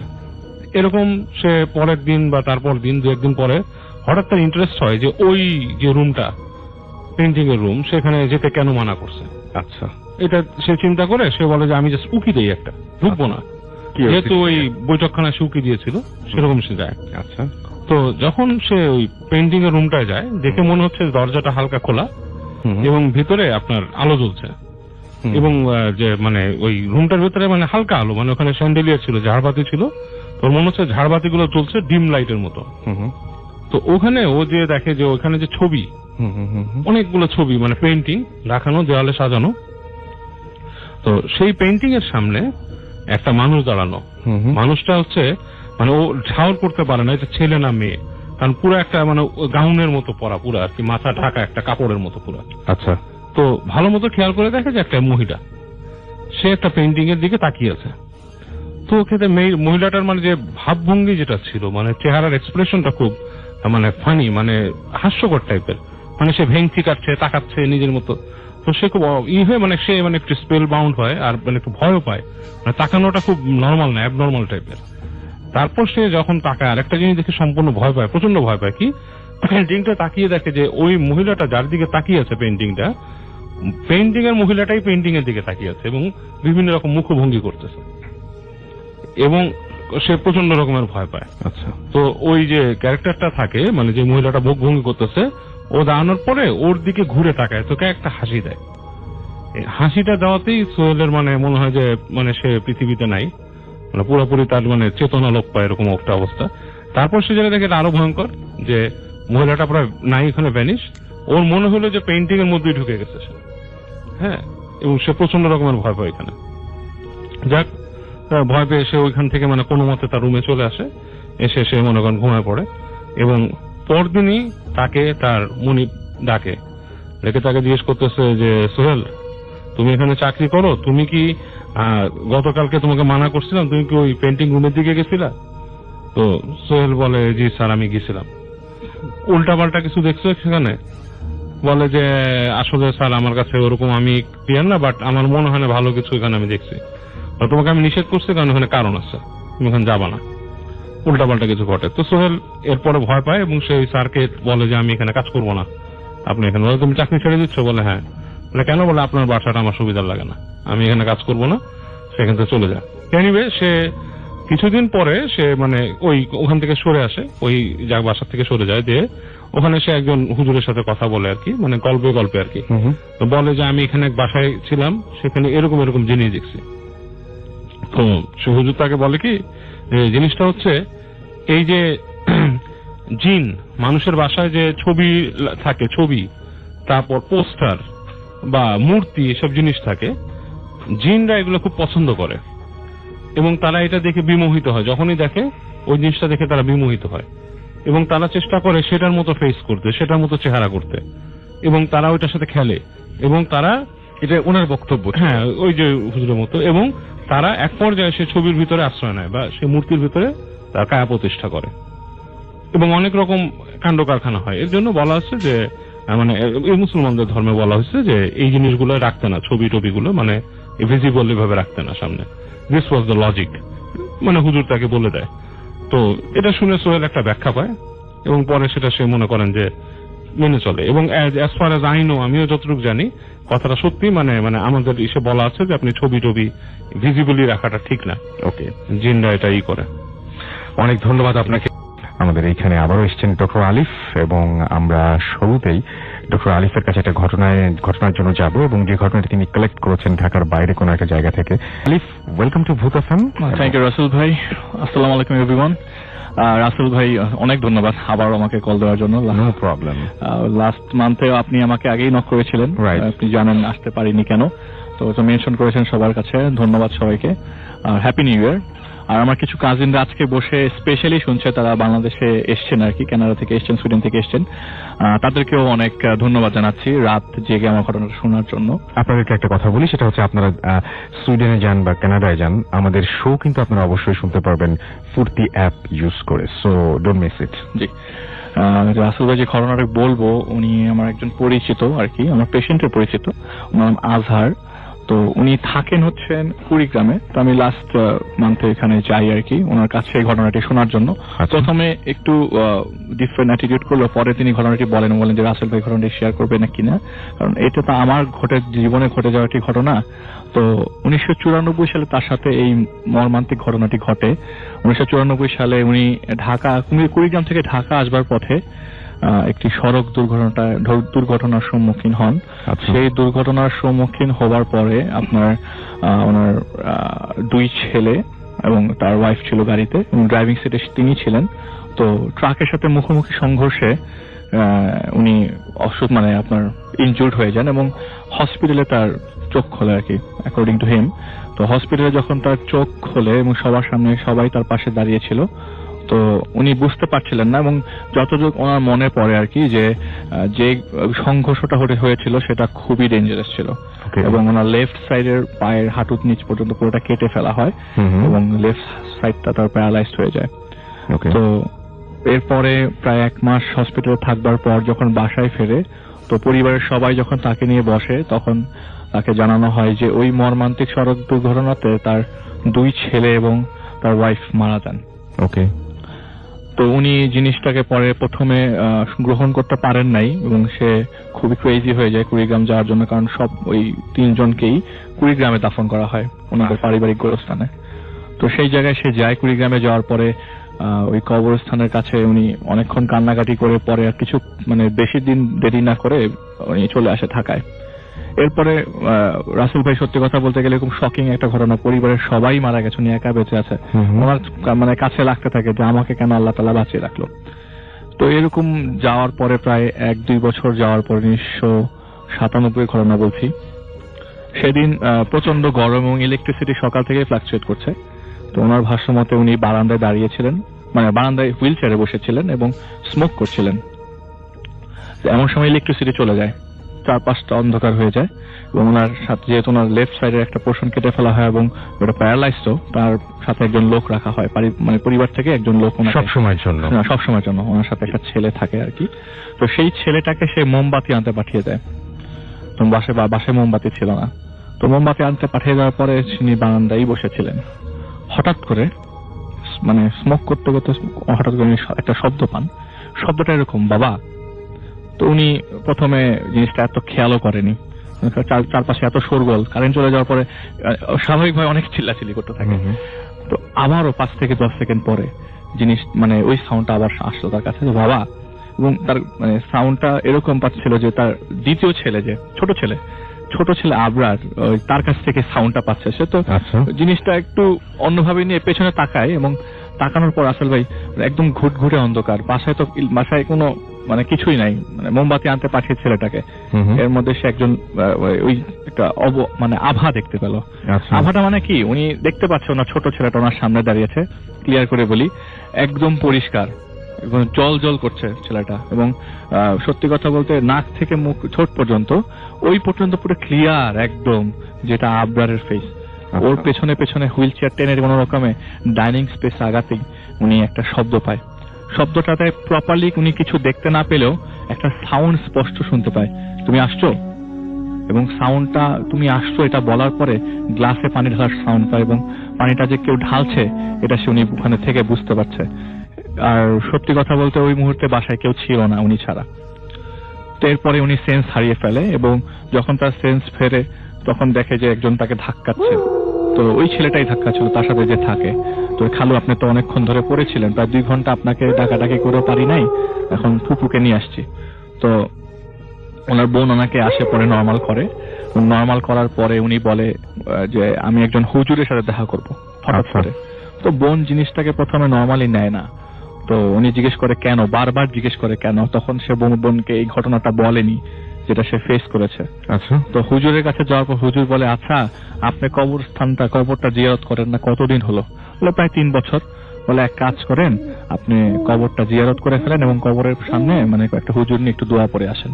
আচ্ছা, তো সে কুড়িগ্রাম যথারীতি যায় এবং ব্যাক করে ওই কবরের পাশে দোয়া পড়ে এবং দোয়া পড়ানোর পরে ওই যে হুইল চেয়ারটা ধরে যে ছিল ছেলেটা ওকে বলে তুই 10 মিনিট পরে আয়। সে কবরের পাশে দাঁড়িয়ে আর কি দোয়া পড়ছিলেন আর কি। তো এর মধ্যে ওই আশেপাশে কেউ ছিল না, হঠাৎ করে একটা সাউন্ড আসলো, বাবা। তো উনি প্রথমে জিনিসটা যেহেতু আগে একটা অপরাধ ঘটেছে, সে এবার ভালো করে শোনার চেষ্টা করছে সাউন্ডটা কোথা থেকে আসছে। আবার আসলো, বাবা পেছনে। তো উনি ঘাড় পেছনে তাকালো, ওনার হুইল চেয়ারটা ধরে আছে ওনার ছোট ছেলেটা, ওনার দিকে তাকিয়ে হাসছে। এইটা দেখে উনি অনেক জোরে চিৎকার করে এবং চিৎকার করে এই সবুজ ছেলেটাকে ডেকে নিয়ে আসে, বলে আমি এখানে আর 1 মিনিটও থাকবো না, আমাকে ঢাকায় নিয়ে ব্যবস্থা কর। পরে ওনাকে ঢাকায় নিয়ে আসে। রাসেল ভাই সত্যি কথা ওই 1-2 বছরে ওনার সাথে কোনো কিছু ঘটে নাই। এখন যেটা বলবো সেটা হচ্ছে মানে আরো বেশি কষ্টদায়ক। তো 1999 সালের ঘটনা, রাত তখন প্রায় 1টা বাজে। আমি বলছি রোজার সময়, ওই সময় রোজা ছিল। তো স্বাভাবিকভাবে সবাই মোটামুটি রাত 1টার দিকে জাগ নাই বলতে গেলে, কারণ সবাই চিন্তা করে যে সেদি খেয়ে ঘুমাবো। তো অনেক বাসায় আলো জ্বলছে, অনেক বাসায় আলো জ্বলছে না। তেমন সময় পাশের রুম থেকে আসলে একটা সাউন্ড ভেসে আসে। সাউন্ডটা কিরকম অদ্ভুত, উনি এক্সপিরিয়েন্স করেছিল আগে সাউন্ডটা। ওনার 2 ছেলে ছিল, আবরার এবং আফসার। আফসার পড়তো ক্লাস 5-এ, আবরার পড়তো ক্লাস 2-তে। দুই ভাই রুমের মাঝে মধ্যে ঝগড়া করতো, মারামারি করতো, বালিশ নিয়ে ছোড়াছুড়ি করতো। সেরকম একটা সাউন্ড আসছে। তো সে উঠতে যাবে, এমন সময় পাশ থেকে একটা সাউন্ড আসছে। তার ওয়াইফ তাকে বলছে যে তুমি যেও না, আমি যাচ্ছি। এটা শুনে উনি একদম ওই জায়গায় স্থির হয়ে বসে পড়ে যে এটা কি হলো। বলে তুমি যেও না, আমি যাচ্ছি। এবং সে উঠে এবং সে দেখছে যে একটা মানুষ তার সামনে দিয়ে উঠে যাচ্ছে। পাশের রুমে যাওয়ার পরে ওই হট্টগোলটা, শোরগোলটা বন্ধ হয়ে যায়। উনি ওনার বোনকে ডাকায়। ওনার বোনকে ডাকানোর পর বলে আমাকে একজন ভালো সাইকিয়াট্রিস্টের কাছে নিয়ে যা। আচ্ছা। তো ওনারই একজন পরিচিত সাইকিয়াট্রিস্ট ছিল, হারুন নামে একজন, গাজীপুরে বসেন। তো ওনার কাছে উনি নিয়ে যায়, ওনার বোন নিয়ে যায় এবং ওনার সাথে কনসাল্ট করে বলে যে এটা কোনো বিষয় না, তুই এই ওষুধগুলা খা। আচ্ছা। এবং তার 1-2 মাস তার সাথে এরকম কোনো ঘটনাই ঘটেনি এবং সে ওষুধগুলো নর্মালি খেত, কিন্তু আসলে কোনো কাজ হতো না। আর ওই ঘটনার পর থেকে সে রাত্রে ফজরের আগে কখনো ঘুমাতো না, ঘুমালে ফজরের পরেই সে ঘুমাতো। ওকে। তো 2000 সালের ঘটনা, প্রায় 7-8 মাস পরে, ওই 99-এর 7-8 মাস পরে হঠাৎ করে তার জমি জমা সংক্রান্ত বিষয়ে আলমারি খোলা লাগে। তো আলমারি খুলে উনি ফাইল বের করতে যাবে, এমন সময় দেখে যে কম্পার্টমেন্টে ওনার ওয়াইফের শাড়ি কাপড় চোপড় ছিল, সেই কম্পার্টমেন্টটা একটা সময় খালি করে কাপড়গুলো তার বোনকে গরিবদের দিয়ে দেওয়ার জন্য দিয়েছিল। কিন্তু সেই কম্পার্টমেন্টে সেই আগের কাপড়গুলো আবার সে থোকায় থোকায় থোকায় থোকায় সাজানো গোছানো দেখতে পায়। ইভেন তার কাপড় চোপড়ও সাজানো গোছানো দেখতে পায়। আগের জিনিসগুলো যদি অন্যভাবে চিন্তা করি রাসেল ভাই, এটাকে অন্যভাবে চিন্তা করা যায় না। তার বোন আসে এবং আসার পরে বলে ভাই এটা তো ইম্পসিবল, আমি তো এই কাপড়গুলো নিয়ে গরিবদের দিয়ে দিয়েছিলাম, বলে এইগুলো আবার এখানে ব্যাক করে আসলো কিভাবে। এবং সাথে সাথে ওই আপনার সাক্ষী হিসেবে ওই ছেলেটাও বলছে খালু তো গতকাল আলমারি খুলছিল, উনি তো ওই সময় কিছু গোছানো পায়নি, আজকে সব গোছানো। এই বাসায় তো অন্য কোনো মানুষের এন্ট্রিও নাই রাসেল ভাই, খালি ওই দুইজনই থাকে। মাঝে মধ্যে ওই ফুপি ওনার যে বোন উনি আসেন মাঝে মধ্যে। তো ওনার কাছে জিনিসটা আরো বেশি অ্যাবনর্মাল লাগতে থাকে, কারণ আগে জিনিসগুলো যদি হ্যালুসিনেশন ধরলেও এই জিনিসগুলো তো আর হ্যালুসিনেশন হিসেবে ধরা যায় না। তো 2008 সালের ঘটনা রাসেল ভাই, এর মাঝে কিছু হয় নাই, উনি অনেক ভালো ছিল এবং অনেকদিন ওয়েট করতে করতে মাঝে মধ্যে এই 2008 পর্যন্ত মাঝে মধ্যে ওনার স্বপ্নে ওনার ছেলেদের সাথে দেখা হতো, ওনার 2 ছেলে ওনার সাথে দেখা করতে আসতো। রাসেল আমি কিন্তু বলছি স্বপ্নে। 2008 সালে রাত্রেবেলা প্রচন্ড ঘুম, ওই দিন তার প্রচন্ড ঘুম ঘুম যে দেখে বসে আর কি, রাত 8টায় সে ঘুমিয়ে যায়। ঘুম ভাঙে ভোরবেলা ঠিক রাত 3টা-4টার দিকে, গভীর রাত, তখন ফজর আজান দিবে ভাব ওনার ভাষায়। তো এমন সময় ঘুমটা ভাঙে এরকম একটা সাউন্ডে, যে সাউন্ডটা উনি প্রত্যক্ষ করেছিলেন সেই 1994 সালে যখন অ্যাক্সিডেন্টটা হয়, ট্রাক এবং গাড়ি স্পিড করা যে সাউন্ডটা, ট্রাক এবং গাড়ি যে সাউন্ডটা। এবং সবার কাছে সে জেনেছিল যে সবাই পিষ্ট হয়ে যায়, ওই অ্যাক্সিডেন্টে সবাই পিষ্ট হয়ে যায়। তো সেই সাউন্ডটা সে পায় বাথরুম থেকে, সাউন্ডটা খুব ইকো হয়ে আসে, প্রচন্ড জোরে আসে, বিকট আকারে। তো তার পায়ের খাটের সাথেই কিন্তু ছেলেটা ঘুমায়। তো সেই সাউন্ডটা সে একা শুনতে পেয়েছে, যদি ছেলেটাও সাউন্ডটা শুনতে পেত ছেলেটা উঠে যেত। তো ওকে উনি জাগে বলে তুই আমাকে একটু হুইল চেয়ারে বসা। তো ছেলেটা ঘুমের তালে তাকে হুইল চেয়ারে বসিয়ে দেয় এবং সে ঘুমিয়ে যায়। ছেলেটা সে বাথরুম পর্যন্ত তাকে কষ্ট সে নিজেই বাথরুম পর্যন্ত এগিয়ে যাওয়ার পরে দেখে সেই বাথরুমের মধ্যে একজন মহিলা দাঁড়িয়ে আছে, কোলে একজন বাচ্চা এবং দুইটা ছেলে ফ্লোরে শুয়ে আছে। তার এই দৃশ্যে সে প্রায় 30 মিনিটের মতো অবাক হয়ে তাকিয়ে থাকে। তখন বলে যে এটা কি? বলে কি এটা তো তোমার মেয়ে। তো মায়েরা তো বলে কি তুমি কি বলতেছো আবলতা বল, এটা বলে সে সেন্স হারিয়ে ফেলে। আচ্ছা। তো পরে যখন তার বোনকে সে সব জানায়, বলে যে আমি এইসব জিনিস দেখতেছিলাম এতদিন ধরে, তোকে আজকে বললাম ভাই আমি জানি না তুই জিনিসটা কিভাবে নিবি।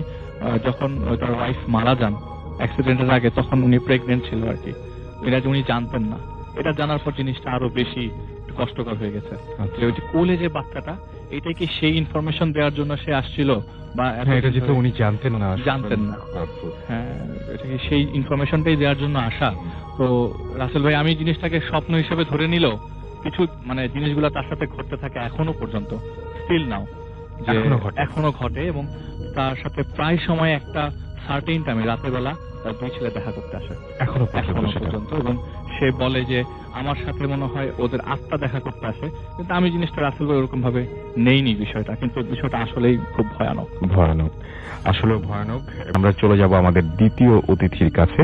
আপনার নামটা একটু প্লিজ বলবেন এবং আপনি কোথা থেকে এসেছেন? হ্যালো রাসেল ভাই, হ্যালো লিসেনার, আমি মেহেদী হাসান রাজীব, আমার বাসা যাত্রাবাড়ি সোনিয়াকড়া থেকে আসছি। ওকে, আপনি বলছিলেন কোন একটা হোস্টেলের ঘটনা। হোস্টেলটা কোন কলেজ, সেই নামটা আমরা নাই জানলাম। কোন এলাকার হোস্টেল কলেজ এটা? জি, থ্যাংক ইউ রাসেল ভাই। আমার হোম ডিস্ট্রিক্ট ফরিদপুর, আর আমার এই ঘটনাটা ফরিদপুরকে নিয়ে। তো আমি কলেজটার নামটা উল্লেখ করতে চাইতেছি না।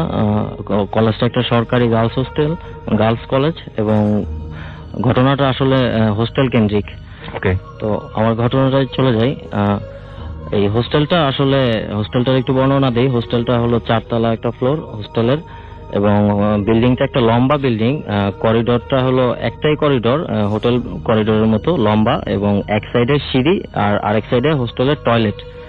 তো ওই হোস্টেলের ঘটনাটা যেটা, হোস্টেলটা কোনো একটা ঈদ অথবা পূজার ভ্যাকেশন চলছিল। হোস্টেলের ম্যাক্সিমাম স্টুডেন্টরা আর কি বাড়িতে চলে গেছে। তো কিছু কিছু স্টুডেন্ট পরীক্ষার কারণে এখনো যায়নি, তখন ওই হোস্টেলে স্টে করছিল। তো ঘটনাটা ঘটে হোস্টেলের 4 তলায়। তো কিছু কিছু স্টুডেন্ট ছিল রুমে। তো ঘটনাটা 4 তলার একটা রুমে, যে রুমে আর কি 4-5 জন স্টুডেন্ট ছিল। তো ও রাত 1-1:30টার দিকে একটা হোস্টেলের একটা স্টুডেন্টের একটু টয়লেটে যাওয়ার প্রয়োজন পড়ে। তো ওই সাথের উনি আরেকজন বান্ধবীকে সাথে নিয়ে উনি টয়লেটে যায়। তো সাথের বান্ধবীটা টয়লেটের বাইরে ওয়েট করতে থাকে। তো উনি টয়লেটে যাওয়ার পরে 2-1 মিনিট যাওয়ার পরেই উনি একটা চিৎকার দেয়। তো চিৎকার দেওয়ার পরে বাইরে যে ওনার বান্ধবীটা ছিল, উনি টয়লেটের ভিতরে ঢুকতে পারে না আর কি। টয়লেটের দরজাটা ভিতর থেকে লক করা ছিল। তো পরে রুমের অন্যান্য যারা ছিল তাদেরকে সাথে নিয়ে রুমের তালা ভেঙে আর কি, দরজাটা ভেঙে তারপরে টয়লেটে ঢুকে, এবং ঢোকার পরে যে আগে টয়লেটে ঢুকছিল তাকে সেন্সলেস অবস্থায় পায়। এবং দ্বিতীয় যে সাথে যে আরেকটা মেয়ে ঢুকে, ওটা ঢোকার পরে হোস্টেলের সিলিং এ একটা অদ্ভুত জিনিস দেখতে পায়। সেটা হলো একটা মানুষের আর কি পায়ের উপর দিকের অংশটা, যদি আর কি আমি বলি যে রানের এখান থেকে যদি একটা আর কি কেটে কেউ যদি যে গরুর মাংস যেভাবে আর কি রানটা ঝুলিয়ে রাখে, ঠিক সেইভাবেই সিলিং এ একটা মানুষের কাটা, একদম তাজা রক্তাক্ত পা, এবং পা থেকে টপ টপ করে রক্ত ঝরছে। তো এটা দেখার পরে দ্বিতীয় যে মেয়েটি আর কি টয়লেটে ঢুকে, ও একটা চিৎকার দিয়ে সেন্সলেস হয়ে যায়। আচ্ছা, বাইরে যে আরো রুমে যে মেয়েরা ছিল, ওরা যাওয়ার পরে সেকেন্ড যে মেয়েটা ওকে সেন্সলেস অবস্থায় পায়, এবং ফার্স্ট যে মেয়েটি টয়লেটে প্রথম যে মেয়েটি আর কি ঢুকে, ওকে মৃত অবস্থায় পাওয়া যায়। মেয়েটি স্পট ডেড হয়ে যায়, মেবি সম্ভবত স্ট্রোক করে ওটা দেখার পরে। আর এই ঘটনাটা আসলে রাসেল ভাই ঘটছিল প্রায় 10-12 বছর আগে। আর এই হোস্টেলটা এরপর থেকে আর কি মেয়েদের ভিতরে একটা ভয়ের একটা ভীতি চলে আসে, যে এই লাল পানি একটা ভীতি চলে আসে। এই ঘটনাটা এরপরেও আরো 2-1 বার ঘটেছে আর কি, মেয়েদের মুখে শোনা যায়। আর এই লাল পাড় ব্যাপারটা মোটামুটি হোস্টেল কর্তৃপক্ষ এবং এলাকার যারা আশেপাশে স্থানীয় বাসিন্দা আছে, এরা মোটামুটি সবাই জানে ঘটনাটা। আর ওই হোস্টেলটার ব্যাপারটা হলো, এই হোস্টেলে আর কি কিছুটা একটু হন্টেড বলা চলে, কারণ এই হোস্টেলে ম্যাক্সিমাম টাইমেই কিছুদিন পরপরই কেউ না কেউ আর কি কোনো একটা যে কোনো একটা ব্যাপারে মাঝে মাঝেই কিছু মেয়ের আর কি সুইসাইড করে। তো এই কারণে হোস্টেলটার মেয়েদের ভিতর একটা আর কি ভয় চলে আসছে। মানে এখানে যে কাটা পাটা তার মানে হচ্ছে অনেকেই দেখেছে। হ্যাঁ, এটা হচ্ছে হোস্টেলের ওই বাথরুমে অনেকেই দেখতে পায়, এবং আপনি যার ঘটনা বলছেন তিনি দেখার সঙ্গে সঙ্গে ওইখানে স্পট ডেড হয়ে যায়, একজন সেন্সলেস হয়ে যায়, সেন্সলেস হয়ে যায়, এবং তার জ্ঞান ফেরার পরে সেটা যেটা বলে, উনি সেই ঘটনাটার বর্ণনা দেয় যে হোস্টেলে টয়লেটে ঢোকার পরে সিলিং এ এরকম একটা লাল কাটা পা আর কি ঝুলছিল। Okay, thank you so much. Hello Rasel ভাই, আমি স্যাম বলছি আয়ারল্যান্ড থেকে। আমি যে ঘটনাটি বলতে যাচ্ছি এটা হচ্ছে একটা হোটেলকে নিয়ে। তো ঘটনাটা হচ্ছে 2014 জুলাই মাসের ঘটনা। ওই হোটেলে আমি নতুন জব স্টার্ট করি। তো একদিন কি হলো, আমি রিসেপশনে দাঁড়িয়ে আছি। তো সেদিন ছিল বৃহস্পতিবার। তো আমাদের ম্যানেজার ছিল ডিএম। তো সাধারণত আমাদের উইকেন্ডে আমাদের টাকা চলে আসে বৃহস্পতিবার রাত 12টার পর। তো অ্যাজ ইউজুয়াল চেক করতে গেছে, টাকা আসছে কিনা। তো আমাদের রিসেপশনের পিছনে একটা ব্যাগ রয়েছে, আর ব্যাগ ডোরের সাথে হচ্ছে আপনার এটিএম। এটিএম টাকা চেক করছে, তখন বাজে রাত 2:30 বাজে হয়তো। তো ওর পিছন থেকে এসে কে যেন হাত দিছে, ও শোল্ডারের মধ্যে 2 হাত দিয়ে ধরছে। ও তো এটিএম এর দিকে তাকিয়ে আছে। তো ওর সাথে এই সময়ে এরকম ভাবে ফান করে হচ্ছে আমার একটা সিকিউরিটি আছে ডেভিড। ও ভাবছে হয়তো বা ডেভিড ওর সাথে ফান করছে। তো বলে যে ডেভিড, তুই আর কোন সময় পাচ্ছি এই সময় এসে আমার সাথে ফান করতেছিস, আমি টাকাটা চেক করি, ওয়েট। ও ওয়েট বলে ও টাকাটা চেক করলো। তো তখন কিন্তু ওর পিছনে ঘুরে তাকায়নি আসলে কি ডেভিড নাকি অন্য কেউ। তো যখন ও ঘুরে তাকালো, টাকা চেক করা শেষ, তখন দেখলো যে ডেভিড নেই ওখানে। তো ভিতরে আসলো।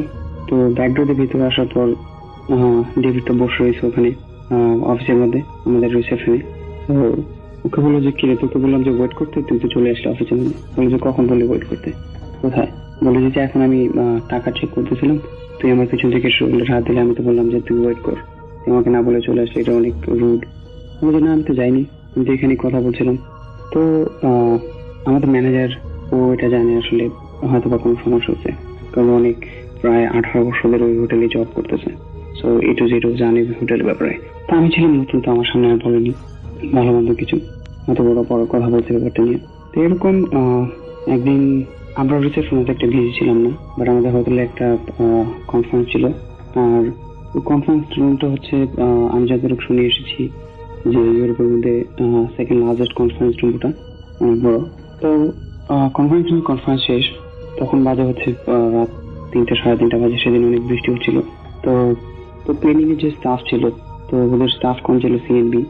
তো ওরা রিসেপশনে আসলো, আমরা বিজি ছিলাম না। আমার ম্যানেজার বললো যে স্যাম, তো ওদের সাথে যা, ওদেরকে একটু হেল্প কর, কারণ আমরা তো বিজি নেই। আমি বললাম যে ঠিক আছে, সমস্যা নেই, আমি যাই।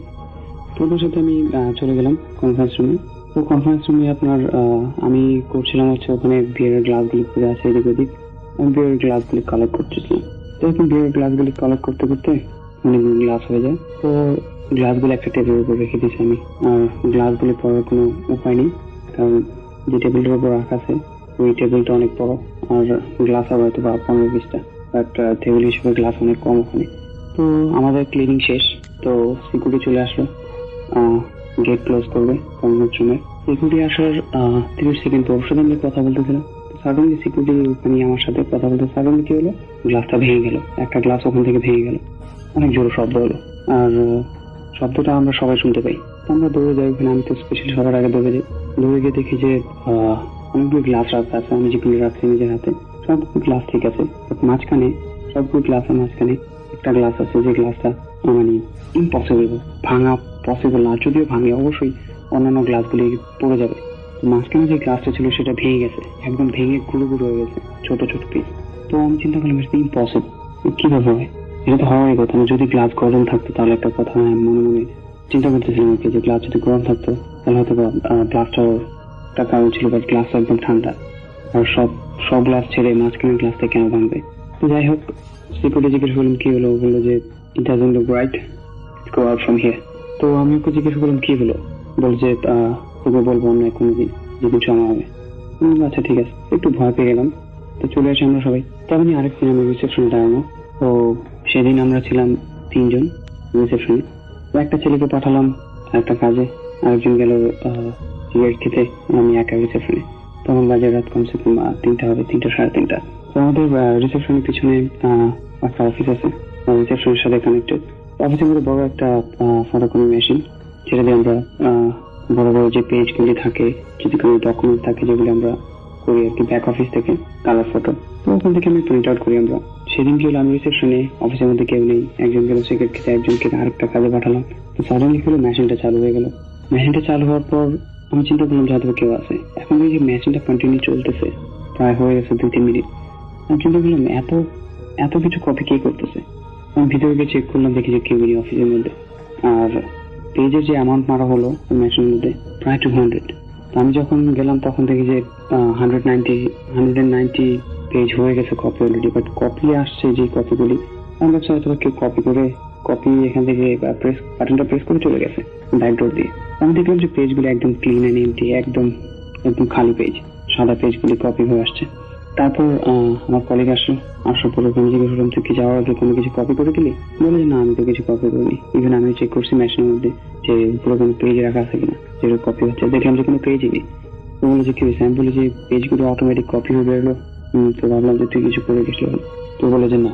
তো হাসছিল আমাকে দেখে। ও জানে, ও প্রায় 8 বছর ধরে ওখানে জব করতেছে, ও জানে এই ব্যাপারটা যেখানে এই ভৌতিক টাইপের কিছু আছে। তারপর এমন একদিন আমাদের নাইট পোর্টার অফ ছিল, তো সেদিন আমাকে বললো যে স্যাম তুই গিয়ে ব্রেকফাস্ট মেনুগুলি কালেক্ট করে নিয়ে আসো রুম থেকে। তো আমরা কি করি, সকাল ভোরে 5টা 5:30টার দিকে, 4:30টার দিকে এরকম একটা টাইম দেখে আমরা প্রত্যেকটা করিডোরে ঘুরে প্রত্যেকটা রুম থেকে ব্রেকফাস্ট কার্ডগুলি নিয়ে আসি। তো এরকমই আমি একদিন আমাকে পাঠালো, আমি গেলাম। তো ফ্লোরটার ব্যাপারে একটু আমি বলিনি, তাহলে বুঝতে সবার জন্য ইজি হবে। তো ফ্লোরগুলো হচ্ছে এমন যে হোটেলের মধ্যে 774 রুমস আছে, আর এই 774 রুমসকে 3 ভাগে ভাগ করা হয়েছে, 3টা সাইড দিয়ে। একটা হচ্ছে ফার্মাস টাউন, একটা সুইস উইং, একটা ওয়েস্টার্ন উইং। তো প্রায় 1 hour 30 minutes এরকম সময় লেগে যায় আমাদের। তো আমি চেক করতাম, তো চেক করে আসছি। তার একদিন পর আমি আবার যাই চেক করতে, কারণ সেদিন অফ ছিল, 2 দিন অফ থাকে পরে। তো 5th ফ্লোরে যেটা সুইস উইং, এখানে একটা কর্নার আছে। সেই কর্নারটা এত ঠান্ডা, ওখানে প্রচুর ঠান্ডা, ফুল আপ অনেক ঠান্ডা হয়ে যায়, কেমন যেন ভালো লাগে না। তো ওখানে আমি 5 হতাম, দেখতাম যে অনেক ঠান্ডা লাগে। করিডোরের মধ্যে আমাদের সাধারণত ওখানে হিটার থাকে ঠান্ডার জন্য, যাতে ঠান্ডা না লাগে সেজন্য হিটার থাকে ওখানে। তো সবখানে গরম লাগে, ওই জায়গাটার মধ্যে অনেক ঠান্ডা থাকে। তখন কয়েকদিন যায়। তো এরকম আরেকদিন আমি চেক করতে যাচ্ছিলাম, তো আমার যার কেমন যেন মনে হলো, ওটা হচ্ছিল সুইফট উইংয়ে। আমি হাঁটছিলাম, তো আমার মনে হচ্ছে আমার পিছন কে যেন হাঁটতেছে। আমি এখন বুঝতে পারতেছি যে পায়ের শব্দগুলো হচ্ছে আমার পিছন। মানে আমি যেভাবে হাঁটতেছি, আমার ফুট যেভাবে, যে পাটা আগে যেতেছে ঠিক সেইভাবে আমার সাথে হাঁটতে, যাতে শব্দ না হয়। তো অনেক ভয় পেয়ে যাই। তারপর আমি চলে আসি। তারপর আমি একদিন সিকিউরিটিকে জিজ্ঞাসা করি, আচ্ছা তুই আমাকে একটা কথা বলবি? বলি যে কি? আমি বলি যে আমার জানি কেমন লাগে এখানে, স্পেশালি সুইফট উইং আর ফার্মাস টাউনে। তুমি একটু বলতে পারবে কি সমস্যাটা কি এখানে? পরে ও বললো যে তোকে একটা জিনিস দেখাই। তো আমাকে প্রত্যেকটা করিডোরের মধ্যেই ক্যামেরা থাকে, তো আমাকে ক্যামেরা দেখাচ্ছে। তো আমি দেখলাম যে ক্যামেরা, বললাম যে কোথায়, কিছু দেখে দেখা যাচ্ছে না। তো যে ভালো করে দেখ ওখানে, যে things are moving from one side to another side।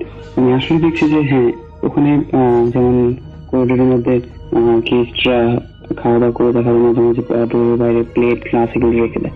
আমি দেখছি যে অটোমেটিকলি মনে হচ্ছে যে গ্লাসগুলি প্লেটগুলি কেউ উঠায় এক সাইড থেকে আরেক সাইডে নিয়ে যাচ্ছে।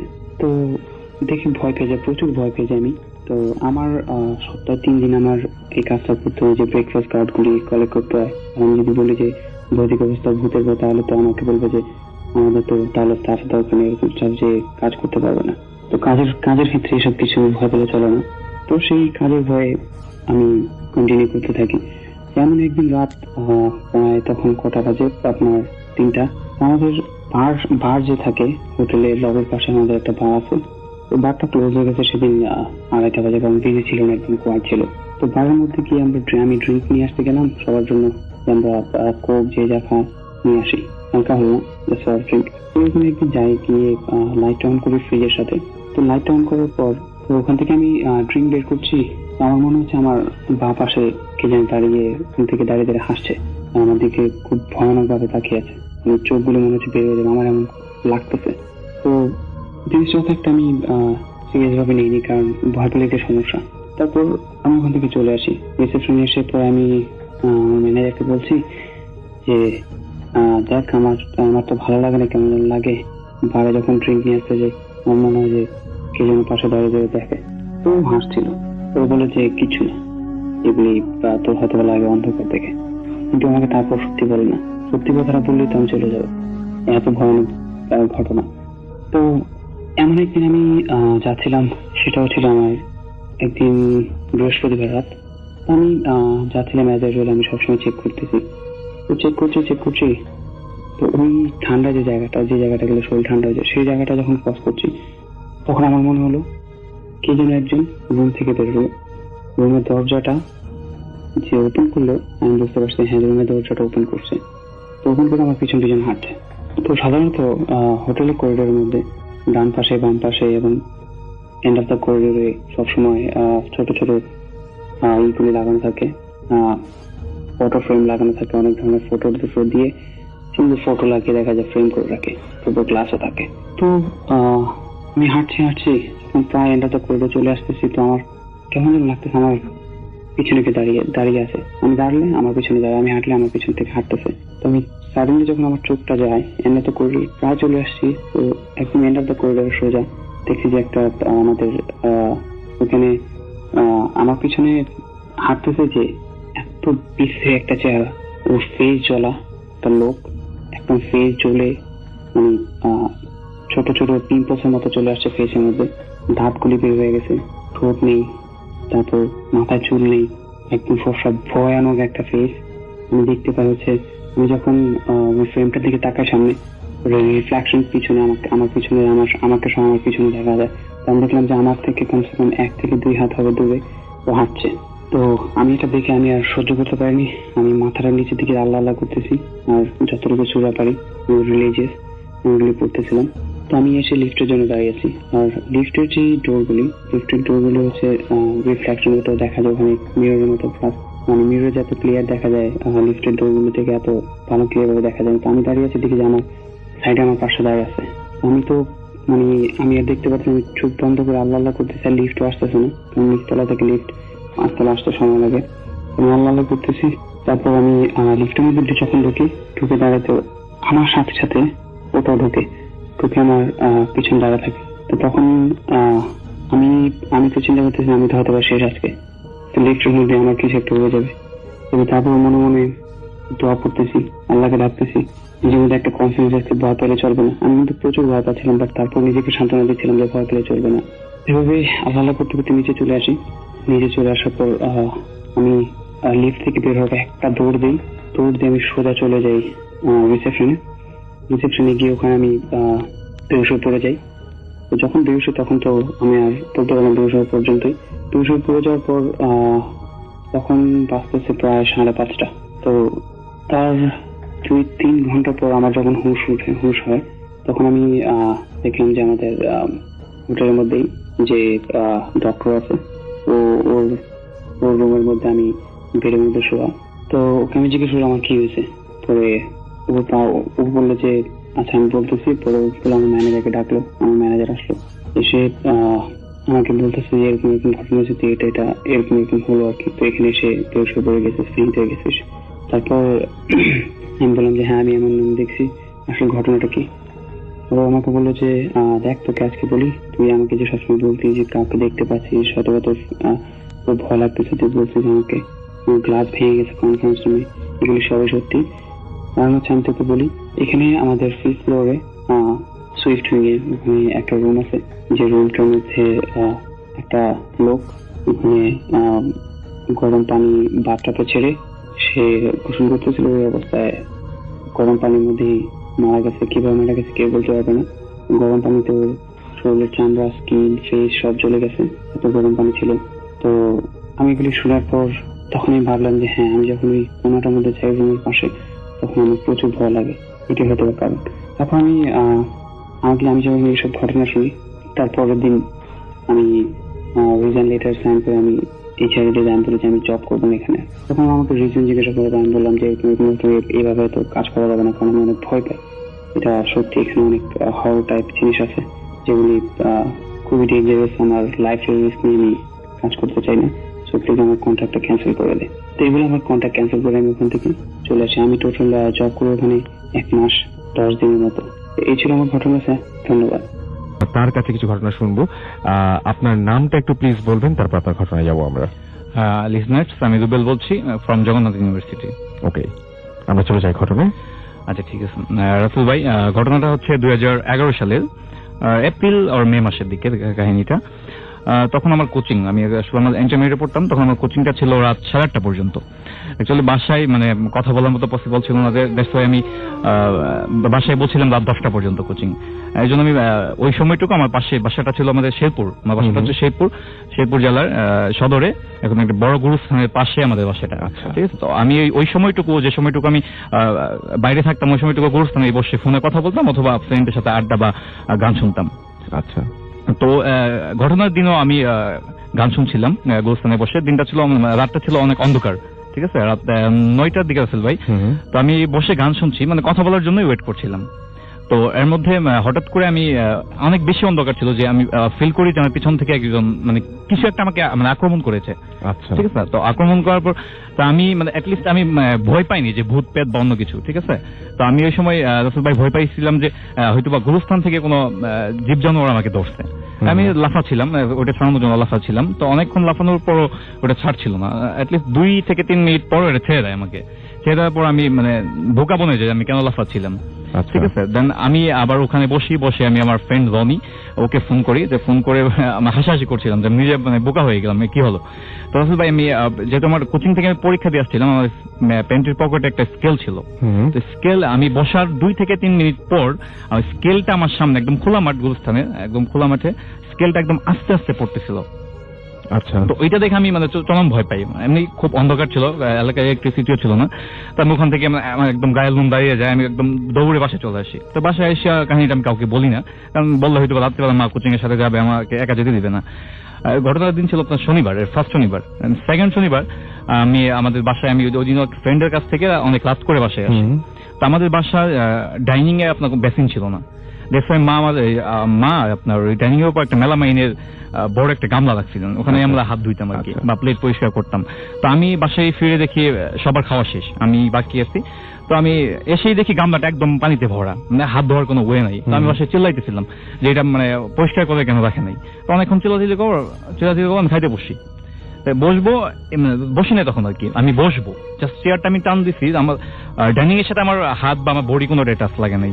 তো এই সময় আপনার আমার গামলাটা এমন ভাবে পড়ে যায়, ঠিক আছে, মানে আমার ডাইনিং এর সাথে কোনো রিলেটেডই না, এটা দূরে থাকার কথা, একটু দূরে থাকতে। আমি জাস্ট চেয়ারটা ধরছি, এই সময় আমার গামলাটা পড়ে যায় একদম ফ্লোরে, এমন ভাবে পড়ে যাতে আপনার 20 থেকে 25টা টুকরা হয়ে যায়। এটা অসম্ভব, উইয়ার্ড ব্যাপার, মানে একদম ঘোরা হয়ে যায়, ঠিক আছে, পানি সহ একদম।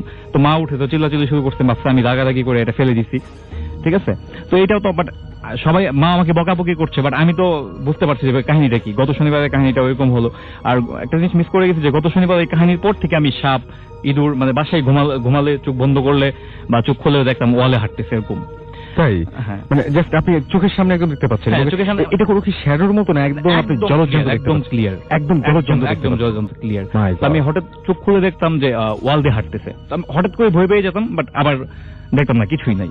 তো ফ্রেন্ডদের সাথে হাঁটতে গেলেও মাঝে মাঝে আমি লাফাইতাম, মানে এমনি লাফ দিয়ে উঠতাম, আমার নিজে চমকায় উঠতেন আর কি। হ্যাঁ, সাপ বা ইঁদুর হেঁটে যাচ্ছে। আচ্ছা আচ্ছা আচ্ছা। তো আমি অনেক সময় ফ্রেন্ডকে বলতাম না, কারণ এটা বললে সবাই হাসবে দিনের বেলাও, ঠিক আছে। তো গেল, তখন থেকে আমি নিজে একটু সতর্ক ছিলাম, রাতের বেলা একা বের হইতাম না। তো নেক্সট স্যাটারডে, পরপর 3 স্যাটারডে, কিন্তু ঘটনাটা 3টাই আপনার স্যাটারডে। তো নেক্সট স্যাটারডে আমি ওই দিন 1 সপ্তাহ তো আস্তে আস্তে ঘটনা ভুলে গেছি, ঠিক আছে।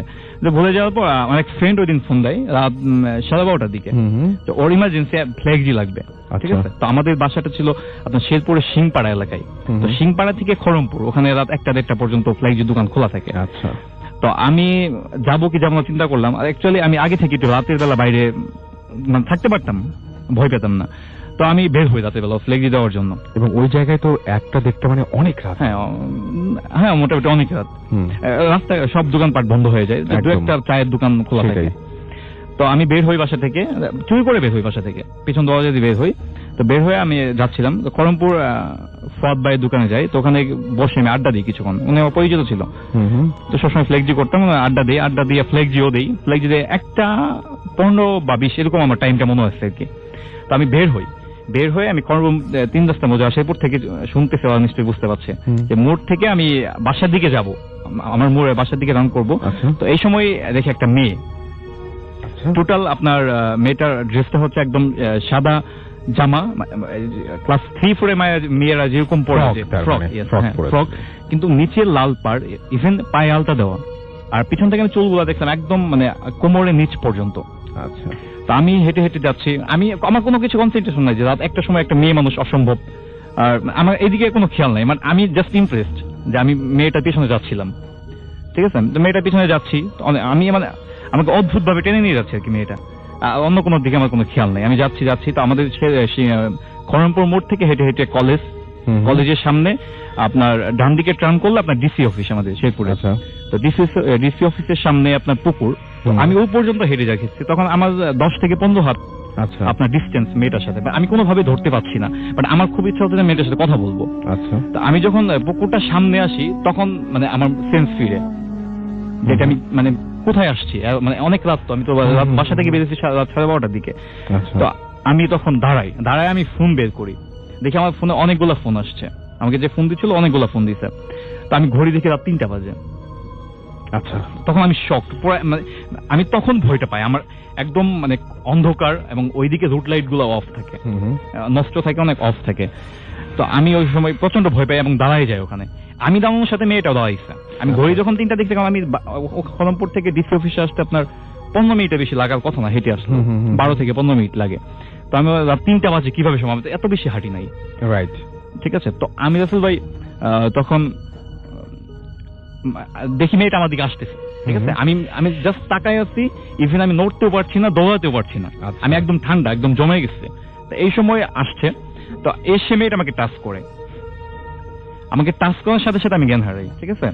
টাচ করার সাথে সাথে জ্ঞান হারাই। তো জ্ঞান আমার যখন ফিরে, সবচেয়ে ইম্পর্টেন্ট এটা হচ্ছে যে আমি যখন জ্ঞান ফিরে তখন আমি গুরুস্থানে।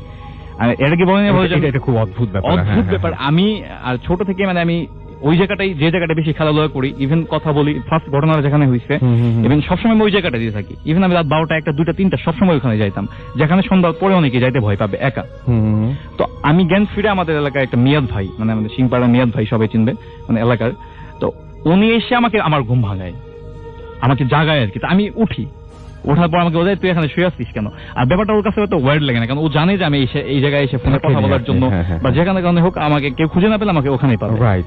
তো আমি আপনার আমি তো অবাক হয়ে যাই যে আমি এখানে কিভাবে। তখন আমার পুরো রাতের কাহিনীটা মনে পড়ছিল। ইভেন বাসায় এখন আমার ভাইয়া শুনছে, জুয়েল, ও সিলেট থাকে, ওই দিন সকালবেলা বাসায় গিয়ে আমাকে মার খাইতে হয়েছিল যে আমি রাতের বেলা বাসা থেকে চলে গেছি। আচ্ছা, ঠিক আছে। ও আমাকে মারছে, তারপর আমি কাহিনীটা ওকে মানে ও তখন বলা হয় নাই, পরে অবশ্যই শেয়ার করা হয়েছে। এই ছিল আমার কাহিনী আসলে। এবং আপনি গোরস্থানে, এবং আপনি তখন তো নিজে মানে যখন কেমন অনুভূতি হয় যে আপনি সকালবেলা চোখ খুলে যখন দেখেন যে আপনি গোরস্থানে, তখন কেমন? আসলে ভাই এখন মনে পড়লে আমার আপনাকে কি বলবো, যে আমি যেখানে আপনি ইচ্ছা করে যাচ্ছেন সেটা অন্য ব্যাপার, হ্যাঁ, বাট একজন মানুষ আপনাকে স্পর্শ করার সঙ্গে সঙ্গে আপনি সেন্সলেস হয়ে গেলেন। আমি তখন ছিলাম ডিসি অফিসের সামনে, শেরপুরে যারা থাকে অবশ্যই চিনতে পারছে, ডিসি অফিসের সামনে। সেখানে জ্ঞান হারানোর পর আমাকে কিন্তু কেউ আমাকে জ্ঞান ফেরাইতে হয় নাই, বা আমাকে কেউ বাসায় নিয়ে আসে না, আমি নিজে। উনি কিন্তু অনেক মানে কি বলবো যে ডিটেল একটা ঘটনা বলেছেন, এবং সবচেয়ে বড় কথা যেটা সেটা হচ্ছে যে উনি যেভাবে বলছেন আপনি এটা বুঝতেই পারছেন যে ঘটনা তাকে কতটা নাড়া দিয়েছিল। এবং কেমন লাগলো? আমার তো মনে হয় যে অনেক ভালো লেগেছে আপনাদের। হ্যাঁ, তো বেসিক্যালি স্টোরিটা হচ্ছে ইন্ডিয়ার লাদাখ, আপনারা অনেকে ছিলেন, খুব একটা ফেমাস টুরিস্ট স্পট, বাট ওখানে অনেক প্যারানর্মাল হয়। আর আমার ফ্রেন্ড যেটা বলেছেন ওনার আত্মীয়র সাথে মানে এটা ঘটনা আর কি। আর এটা নিয়ে ইন্ডিয়ান টাইমস আর ইন্ডিয়ান অনেক নিউজ পেপার, মেনশন করছি না যেটা ভুলে মেনশন করে ফেলছি, বাট আর্টিকেলও লেখা হয়েছে। ইভেন একটা ফেমাস শো করা হয়েছিল, মানে প্যারানর্মাল শো, ওখানে অনেক এই জিনিসটা নিয়ে টানা হয়েছে। এটা একটু ট্রু স্টোরি আর কি। সো বেসিক্যালি এটা হচ্ছে একটা ফ্যামিলির, যেটা একটা ফ্যামিলিতে বাবা, মা আর একটা মেয়ে। সো বেসিক্যালি যেটা হয়, ওরা 3জন মিলে হানিমুনে যায়, মানে ওর আব্বু, ওর আম্মু আর ওনার যে মেয়েটা থাকে, ওনারা সবাই হানিমুনে যায় কিছুদিন পর। সো সবাই যায় একসাথে। হানিমুন বলতে গেলে একটা ছোট একটা লাদাখের ট্রিপ, ঠিক আছে। সো ওরা যাওয়ার পর ওর মাকে হঠাৎ করে একটা হোটেল ছিল, হোটেলের নাম নিচ্ছি না, সো ওই হোটেলের গার্ডেনে যখন ওরা যায় তখন ও পজেস হয়ে যায় মাটা, ঠিক আছে। পজিশন হওয়ার পর পরে যেটা জানলো, অনেকে ওখানে প্রিস্ট দেখালো। তো উনি বোম্বেতে যখন আসে ওনার ইয়াতে, তো বোম্বেতে আসার পর ওনাকে মানে দেখা গেল 7টা জিন পজেস্ট করছে ওনাকে। আচ্ছা। আর অনেকে বলে 7টা স্পিরিট, যেটা ইংলিশে বলে আর কি। তো করার পর ওর মাকে 12 বছর প্রায় রাসেল ভাই হিন্দু পণ্ডিত থেকে শুরু করে মুসলিমের মোল্লার থেকে শুরু করে সবার কাছে গেছেন আর কি, সবার কাছে গেল আর কি, সব রিলিজনের গেল, কোন সুফি লোকদেরকে দরবার দেখালো, কিচ্ছু হলো না। আর 12 বছর আর কি ওই জিনিসটা পজেস করে আছে, 7টা জিন আর কি। আচ্ছা। সো করার পর যখন মেয়েটা বড় হয় আস্তে আস্তে, তখন একটা মোল্লা, একটা খুবই ফেমাস মোল্লা, যেটা একটা জায়গা আছে, না মেনশন করবো না মোল্লাটা কোথা থেকে। সো উনি বলেছেন কি তুমি একটা কাজ করবা, যখন তোমার মেয়ে 18 বছর, তোমার মেয়েকে মা থেকে দূর করে দিবা। অথচ ওই মাটা একটা রুমে পড়ে থাকতো, কেউ ওখানে ঢুকতো না, কোনো খাওয়া নেই, পা হাত মোড়াতো, উইয়ার্ড পজিশন নিত। আমাদের আমরা জানি আমাদের বডিতে 206টা বোন, 206 বোনস থাকে, এমন কোন বোন নাই যে সে ভাঙে নেই, ভাঙতো, মোড়াইতো হাত, মানে মাটা পজিশন কারণে, যেটা নর্মাল ছবিতে দেখা হয় ওভাবে করতো। তারপর করার পর তো একে বড় হলো কি মাথায় দূর, যাতে ওর মেয়েকে পজেস না করে নে পরে। তো অনেকক্ষণ পর 18 বছর যখন মেয়েটা হয়েছে, মেয়েটা ইউএসএ চলে যায়, ইউএসএ থেকে আবার আসে বেড়াতে, মাকে তো দেখতে দেন ওর বাবা। তারপর আর কি যেটা হয়, ওর মা, ওর মেয়ে যখন ইউএসএ তে যায়, তখন একটা খুব ফেমাস, একটা খুবই যারা এক্সোরসিজম প্রফেশনাল আছে, যারা হিডেন থাকে, বুদ্ধিস্ট কিন্তু ওই প্রিস্টটা, তো ওকে ডেকে নিয়ে আসলো আর কি ইউএসএ, ওর মাকে ঠিক করানোর জন্য, যাতে ওর মাকে দেখবে আর কি। সো ওরা চেষ্টা করছে লাস্ট টাইম একটা এক্সোরসিজম পারফর্ম করতে, যদি এইটাই সবচেয়ে মানে আজব টাইপের এক্সোরসিজম। হ্যাঁ, সেটাই। এক্সোরসিজমের কিছু রুল হচ্ছে, যেটা যখন একটা মানুষ পজেস্ট করে আছে, ওর চোখে না দেখতে। আমি সবার জন্য একটু বলি যে এক্সোরসিজম হচ্ছে, আমরা যেটা বলি, আমাদের এখানেও বলা হয় যে কোনো কিছু ছাড়ানো আর কি, মানে আপনি হয়তো পজেস্ট আছেন, আপনার পজেস্ট সেইটা সেটা থেকে আপনাকে ছাড়ানো বা ঝাড়া এরকম টাইপের কিছু একটা। ওকে, ফাইন। সো ওর রুল ছিল কি কেউ ওই জিনিসটা চোখে দেখবা না। তো ওটার পরের পর মানে সবাইকে বোঝানো হলো, তোমার আম্মু ভিতর থেকে আওয়াজ করবে, হ্যাঁ আমি তোমার আম্মু, আমাকে বাঁচাও, হ্যান ত্যান, গলবা না আর কি, সহজে গলবা না। সো ও করলো, first time position exorcism perform করলো, কোনো লাভ হলো না। আচ্ছা। সেকেন্ড টাইম যখন এক্সারসিজম পারফর্ম করতে যায় বুদ্ধিস্ট প্রিস্টটা, সে খুবই একটা ফেমাস প্রিস্ট, ডক্টর কি জানি আমি ভুলে গেছি নামটা, খেয়াল নাই আর কি। তো ওই ডক্টরটা বললো কি যে আচ্ছা আমি সেকেন্ড টাইম পারফর্ম করবো, ঠিক আছে, এবার পসিবিলিটি লাগছে। তো সেকেন্ড টাইম যখন পারফর্ম করতে যায় এক্সারসিজম, তখন হয় কি ওর মেয়েটা না লাদাখের ওই জায়গাটা যেখান থেকে ওর মা পৌঁছেছে ছিল, ওখানকার হিস্ট্রি জানতে চায়, ব্যাকগ্রাউন্ড। সো মেয়েটা যায়, ব্যাকগ্রাউন্ড জানা শুরু হলো, কি ছিলটা কি ওই জায়গায়, আর কেন এরকম হলো, রিজনটা কি। সো কিছু অনেক হিস্ট্রি ঘাটার পর গুগলে সার্চ করলো, মানে অনেক রিসার্চ করছে সে ওই জায়গার ব্যাপারে, জমিন জমান যা ছিল ওখানে লাদাখের অনেক আগে হঠাৎ করে মানে যখন লাদাখ একটা সেপারেট স্টেট ছিল, তখন ওখানে একটা বাসা, একটা বিল্ডিং নাম বাসা হওয়া হতো, তো বাসা ধসে পড়ে যায়।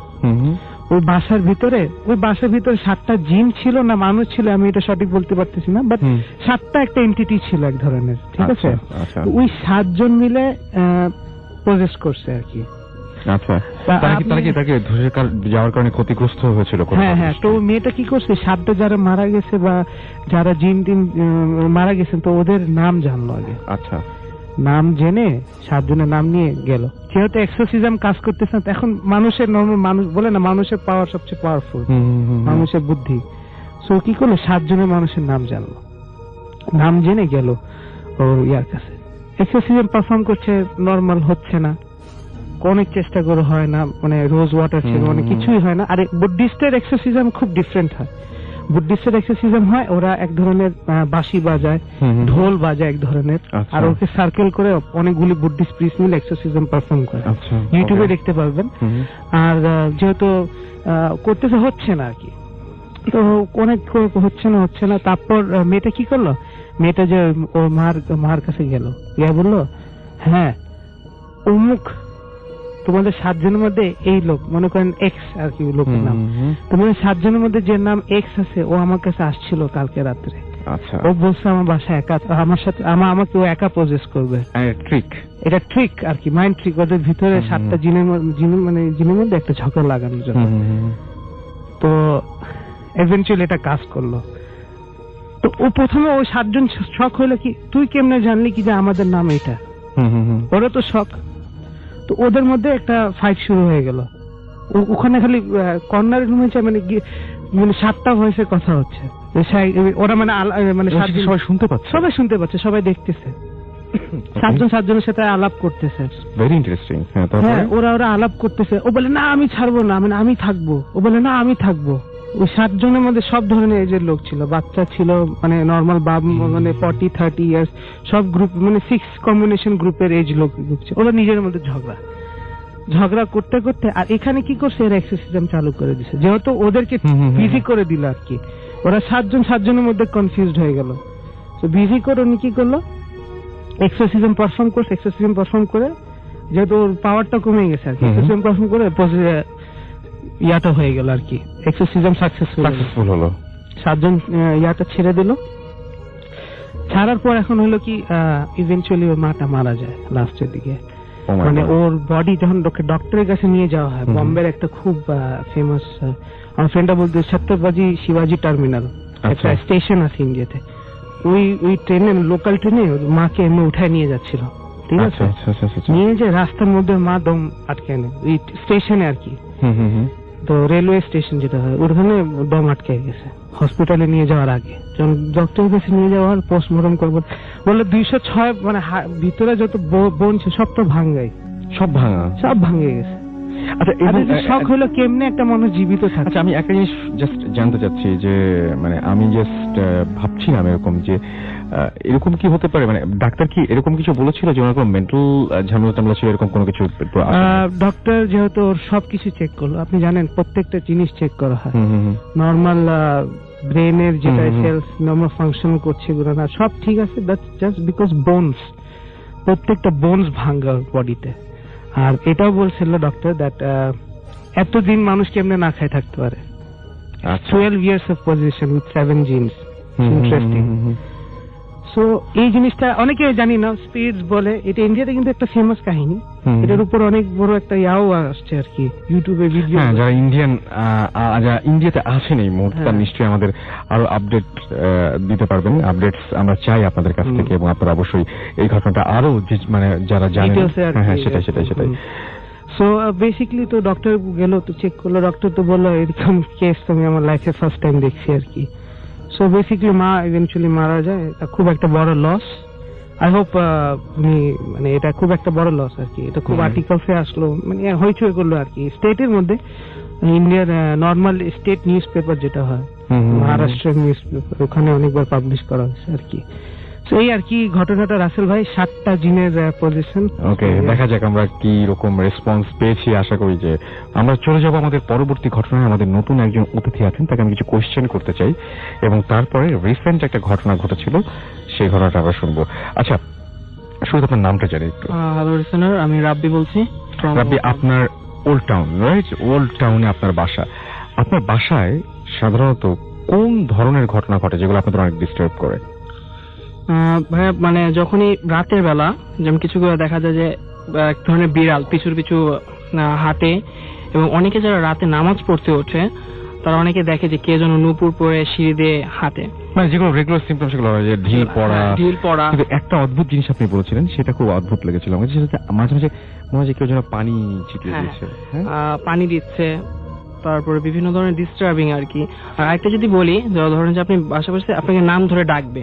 আচ্ছা, কেউ কাউকে কোনোদিন ক্ষতিগ্রস্ত হয়েছে, কাউকে কোনোদিন মানে আঘাত করা বা এরকম কোনো কিছু? না, সেরকম কিছু করেনি। বাট ফার্স্ট টাইম আপনার সাথে এই ঘুড়ি উৎসবে হয়েছে। ঘুড়ি উৎসবে কি করছিলেন আপনি সেদিন বিকেল বেলায়? যেমন ঘুড়ি উড়াচ্ছিলাম, তো সাথে আমার মামাতো ভাই ছিল। তো ঘুড়ি ওড়ানোর সময় মানে বেশ কিছু ডিস্টেন্স মানে বজায় রেখে, তো ঘুড়ি আমি তখন দুপুর বেলা উড়াচ্ছিলাম, 12টা-1টার দিকে হবে এরকম টাইম। তো সাধারণত তখন মানে মানুষ কম, আমি জাস্ট ঘুরে উড়াচ্ছিলাম। তো সেই মুহূর্তে দেখলে এক পশলা বাতাসের মতো এসে আমার গায়ে মানে বডিতে হিট করে ছিটকে ফেলে দিল। আচ্ছা, তো আমি পিছনে কয়েক হাত পিছনে চলে গেলাম। সাথে যে আমাদের ভাই ছিল, মানে ও অবাক হতভম্ব হয়ে গেল। হয় একটা মানুষ দাঁড়ানো অবস্থায় কিভাবে, ও বলতে ইচ্ছা করে করলে? আমি বললাম না, এইভাবে করে হিট করে আমিও ঠিক বুঝতে পারলাম না। হঠাৎ করে আপনি একদম শিওর যে কেউ আপনাকে ধাক্কা দিয়েছে? হ্যাঁ, তা না হলে হঠাৎ ঘুড়ি ওর অবস্থা আমি কিভাবে পিছনে চলে যাবো। এবং তারপরে তো ঘুড়ি উৎসব তো সেদিন গেল, আপনি আজকে চলে এসেছেন আমাদের সাথে এই ঘটনাটা শেয়ার করলেন। আরো কিছু ঘটনা আছে, সেই ঘটনাগুলো হয়তো অন্যদিন তার কাছ থেকে শুনবো আমরা। এবং বাসা নিয়ে অনেক ধরনের আজব আজব ঘটনা তার সাথে ঘটে। এবং আপনি কি বলবেন যে আপনি আসলে ক্ষতিগ্রস্ত হয়েছেন, নাকি আপনি বলবেন যে না ক্ষতিগ্রস্ত হয়নি, দুষ্টুমি করেছে কেউ হালকা? ক্ষতিগ্রস্ত বলতে গিয়ে যে ঢাকাতে পড়ে গেলাম, হয়তো এর থেকে বড় ধরনের কোনো রিস্ক বা মানে ঝুঁকি হতে পারতো, তারপর তো অল্পের মধ্যে হয়তো সেরে গেলাম। আচ্ছা, অল্পের মধ্যে সেরে গেলেন। আচ্ছা ঠিক আছে, ফাইন। আমার আপনার আরেকটা ঘটনা ছিল, সেই ঘটনা আমরা অন্য একদিন শুনবো, যেহেতু অনেক বড় ঘটনা ছিল ওইটা, তো আমরা পরে শুনবো। Thank you so much. আমরা আরেকবার জুনায়েদের কাছে যাই। এবং আমি একটু আগে অফ এয়ার তার সাথে কথা বলছিলাম, এবং তিনি বলছিলেন যে হ্যাঁ, যে ঘটনাটা আপনারা টিভিতে দেখছেন ওই লাদাখের, সেই ঘটনাটা অনেকটাই রং চং মাখিয়ে বলা হয়েছে, কিন্তু বেসিক যে ঘটনাটা সেটা আসলে এমন ছিল। আপনারা অনেকেই জানেন যে যখন ওইটা ফিকশন তৈরি করা হয় তখন অনেক রং জড়াতে হয় সেখানে, এবং মূল ঘটনা থেকে আরো ইন্টারেস্টিং করার জন্য আরো অনেক কিছু, বাট মূল যে ঘটনাটা ছিল সেটা হচ্ছে এইটাই। যাই হোক, আমরা ওর সাথে কথা বলছিলাম আরেকটা বিষয় নিয়ে। তিনি বলছেন যে আপনি বলছেন যে আপনাদের ওখানে প্রচুর ব্ল্যাক ম্যাজিক করা হয়। প্রচুর বলতে গেলে কি, মানে ওখানকার আরব ট্রাইবস এর যেটা ট্রেডিশন ছিল, আগেকার লোকরা হাজ উমরা করতেন, তো ওখানকার দেখতেন না আপনার অনেকে দেখায় তো, মানে একটা বল নিয়ে বসে ইমাজিন করে, এটা কিন্তু একটা আরবের ট্রেডিশন আর কি। এরকম চোখের সামনে দেখেছেন? দেখেছি বলতে গেলে আমি ইন পার্সন মিট করছি অনেক যারা ব্ল্যাক ম্যাজিক করে। কেন করেন তারা এটা? করে মানে ওখানকার লোকের তো টাকার অভাব নেই, আপনি এটা জানেন কি, ওখানকার লোকের অনেক টাকা, কিন্তু ওখানকার লোকের এখনো ওই ট্রেডিশন গুলি এখনো বাস্তব আছে আর কি। স্পেসিফিকলি বলতে চাবো না কি সবাই খারাপ এরকম না, বাট এখনো হালকা পাতলা হয়। ওখানকার গভর্নমেন্ট, এটা সব দেশেই তো ইলিগাল, রাইট? আর সৌদিতে তো অনেক ইলিগাল, শারিয়া ল হিসাবে তো একটা খুব একটা আর কি করে। সো বেসিক্যালি যেটা হয়, মানে ওখানে এটা আলহামরার কাহিনী, জেদ্দা সৌদি আরবিয়াতে যারা আলহামরাতে থাকে ওরা অবশ্যই জানবে এই ঘটনাটা। আলহামরাতে একটা জায়গা আছে, আলহামরা হসপিটাল যেটা আছে, ওটার পিছনে একটা ইন্দোনেশিয়ান মহিলা আর একটা সৌদি মহিলা দুজন মিলে ব্ল্যাক ম্যাজিক করতে, মানে ওরা এক ধরনের ধান্দা শুরু করছিল আর কি, কারো কিছু করতে হবে আমার কাছে চলে আসো, তো এরকম অনেক ফ্যামিলি যেত যারা গরিব। ওখানকার আবার কালচার কি, একজন অনেক পয়সাওয়ালা আর ওদের ফ্যামিলি মেম্বার গরিব আর কি, তো যারা গ্রামে থাকে ওদের মধ্যে ওইসব জিনিস এখনো আছে আর কি, মানে ওদের তো ভীষণ টাকা, সো বেসিক্যালি ওখানকার ট্রাইবাল যারা আছে ওরা এখনো ব্ল্যাক ম্যাজিক করে। তো এই ইন্দোনেশিয়ান মহিলা আর কি বলে একটা সৌদি মহিলা, এই দুজন মিলে তারা ব্ল্যাক ম্যাজিক করতে, তো এক ধরনের বিজনেস স্টার্ট করে দেন। কাউরে মনে করেন কাউকে পানি খাওয়ানো, এন তেন করানো, আবল তাবল এইসব হইতো। তো দুইজন মহিলা করতো কি যে সারাক্ষণ ওরা একটা অ্যাপার্টমেন্ট ভাড়া নিয়েছিল, আর আপনি যখন একটা অ্যাপার্টমেন্ট ভাড়া নিতে আপনাকে ফুল ডিসক্রিপশন দিতে, আপনার ব্যাকগ্রাউন্ডের ব্যাপারে ব্যাকগ্রাউন্ড চেক দিতে হয়। সো ওরা নিজে ব্যাকগ্রাউন্ড চেক দিছে কি যে সৌদি মহিলা একা ওনার কেউ নেই, আর ইন্দোনেশিয়ান মহিলাকে মেড বানায় রাখছিল আর কি। সো ওরা দুইজন থাকতো, সারাক্ষণ ব্ল্যাক ম্যাজিক করতো। নেবাররা খুব একটু শখ, কারোর সাথে কথা নাই কিছু নাই, সবকিছু ইম্পার্সোনাল আর কি করতো। তো খালি দেখতো কি ওরা পানি আর এতগুলা পুতুল, কালো কালো পুতুল। তো ওরা দেখতেন ডাস্টবিনে যখন আপনি থ্রাশ হয় না, ওখানে সব ডাস্টবিন নিজের দরজার বাইরে, অ্যাপার্টমেন্টের বাইরে সব ডাস্টবিন রাখে দেন। তো এক দুই দিন না দেখলো এরকম করে করে পাশের বাসার যে নেবার ছিল ইন্ডিয়ান ফ্যামিলি, ওরা খুলে দেখলো কি জানি এটার ভিতরে এত পুতুল কি, তখন ওরা বুঝে গেল। আর আরো একটু উইয়ার্ড টাইপস, কথায় সোশ্যাল টাইপস ছিল না এত। সো এরকম করার পর অনেকক্ষণ দেখলো, আর অনেক লোকজন আসা যাওয়া করতো ওদের বাসায়, কি করতো না করতো। তো একটা লোকের আমি একটা কাহিনী বলি ব্রিফলি। সো ছেলেটার এমন অবস্থা হয়ে গেছে রাসেল ভাই, যে ছেলের উপর ব্ল্যাক ম্যাজিক করছে, সে খালি ভমিট করতো, ব্লাড ভমিট করতো। আর ব্ল্যাক ম্যাজিক খুবই একটা ফ্রাজাইল জিনিস, এটা প্র্যাকটিস করতে হলে আপনার অনেক ভিতর থেকে স্পিরিচুয়ালিটি থাকতে হবে, আপনি হঠাৎ করে যা করতে হবে, একটু ভুল হলে আপনার উপর চলে আসবে সবকিছু কিন্তু। সো এরকম অনেক একটা ছেলের উপর করছে। তো ওই ছেলেটা সামহাও খবর লাগে, বুঝে গেছেন কি এই জায়গা থেকে আর কি হয়েছে আর কি। আর খুব যারা ইন্ডিয়ান ফ্যামিলির পাশে খুব নেগেটিভ ভাইবস আসতো, ওই বাসার সামনে বিড়াল আসা যাওয়া করতো, একটু স্পিরিচুয়ালিটি, বাতাস অনেক হতো। জেদ্দাতে এত বাতাস হয় না সাধারণত, মানে স্পেসিফিক সিজনে হয়, বাট নর্মাল সামারে হয় না। এত বাতাস সব জায়গায়। তো এই ধরনের আর কি উইয়ার্ড স্টাফ হইতো ওদের পাশের ফ্ল্যাট থেকে। তো এরকম করার পর একদিন ওরা কমপ্লেন করে বসে, ঠিক আছে, হয়তো লোকজন আসা ডিস্টার্ব হয়। তো ওখানে লোকাল নিউজ পেপার ধরছে, ওইসব মহিলাদেরকে আর ব্ল্যাক ম্যাজিক করা সব। আর যখন ওদের অ্যাপার্টমেন্টটা যখন ওদের খুলে আর কি, মিডিয়াতে তো ফ্ল্যাশ করেন ওখানে, বাট ওরা যখন অ্যাপার্টমেন্টটা করে, কিচ্ছু নেই রাসেল ভাই, কিচ্ছু নাই। ওই টিভিতে দেখে না মোমবাতি নিয়ে বসে হ্যান ত্যান আবল তাবল, কিচ্ছুই নাই। নর্মাল মেডিটেশন করে ওরা ব্ল্যাক ম্যাজিক করে আর কি। আর খালি কাগজ আর পানি থাকতো।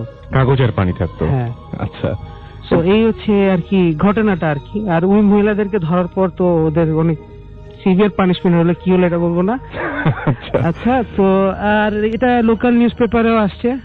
আর যে ব্যক্তিটা যার ভমিটিং হতো, সে ইভেনচুয়ালি মারা গেছে আর কি। তার মানে তার ওটা দূর করা যায় না, দূর করা যায়নি। তো আপনি একটা ব্ল্যাক ম্যাজিশিয়ান এত স্পিরিচুয়ালি স্ট্রং হয় যেটা কল্পনা করার বাইরে। আর ব্ল্যাক ম্যাজিক করা এত ইজিও না। আমি মনে করি কারোর পক্ষে সম্ভব না, আর কারোর চেষ্টা করা উচিত না। কে জানে আপনার উপরে যদি পড়ে যায়। হ্যাঁ, সেটাই আমার তাই মনে হয় আর কি। And thank you so much. অনেক প্রিয় লিসেনার, এই এপিসোডে আপনারা শুনতে পারলেন ব্ল্যাক ম্যাজিকের ঘটনা সহ আরো অনেক ঘটনা, যা শুধুমাত্র বাছাইকৃত ভয়ানক ঘটনা। প্রতিনিয়ত এই ধরনের বাছাই করা ভয়ানক ঘটনা শুনতে চ্যানেলটি অবশ্যই সাবস্ক্রাইব করে নেবেন। ভূতপ্রেমের যত ভয়ানক ঘটনা আছে, প্রত্যেকটা ঘটনাই আপনারা এই চ্যানেলের মধ্যে শুনতে পাবেন। আপনাদের যদি ভূতপ্রেম নিয়ে কোনো মতামত থাকে, অবশ্যই কমেন্ট সেকশনে জানিয়ে দেবেন। তো আজকের জন্য এখানে বিদায় নেব। আল্লাহ হাফেজ।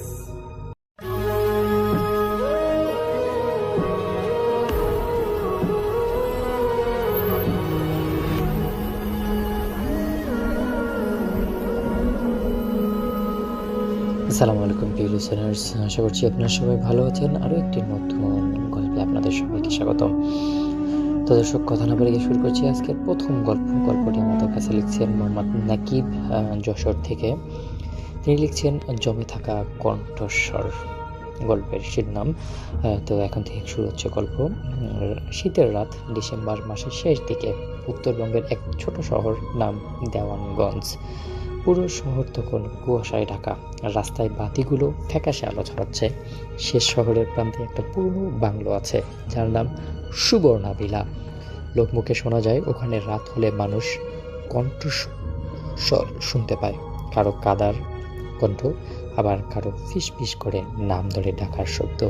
কেউ বলে এটা নিছক গুজব আর কিছু না, আবার কেউ বলে ওখানে কেউ মরছিল ভয়ঙ্করভাবে। এরপর থেকেই এরকম একটা অবস্থা তৈরি হয়েছে সেখানে। দর্শক, আজকে গল্পটা কিন্তু অনেক বেশি ইন্টারেস্টিং। আমি আশা করতেছি গল্পটা কিন্তু আপনাদের কাছে ভালো লাগবে। যারা আমাদের প্রতিদিনের লিসেনার্স, তারা কিন্তু জানেন আমাদের গল্পগুলো সবসময় ভালো হয়।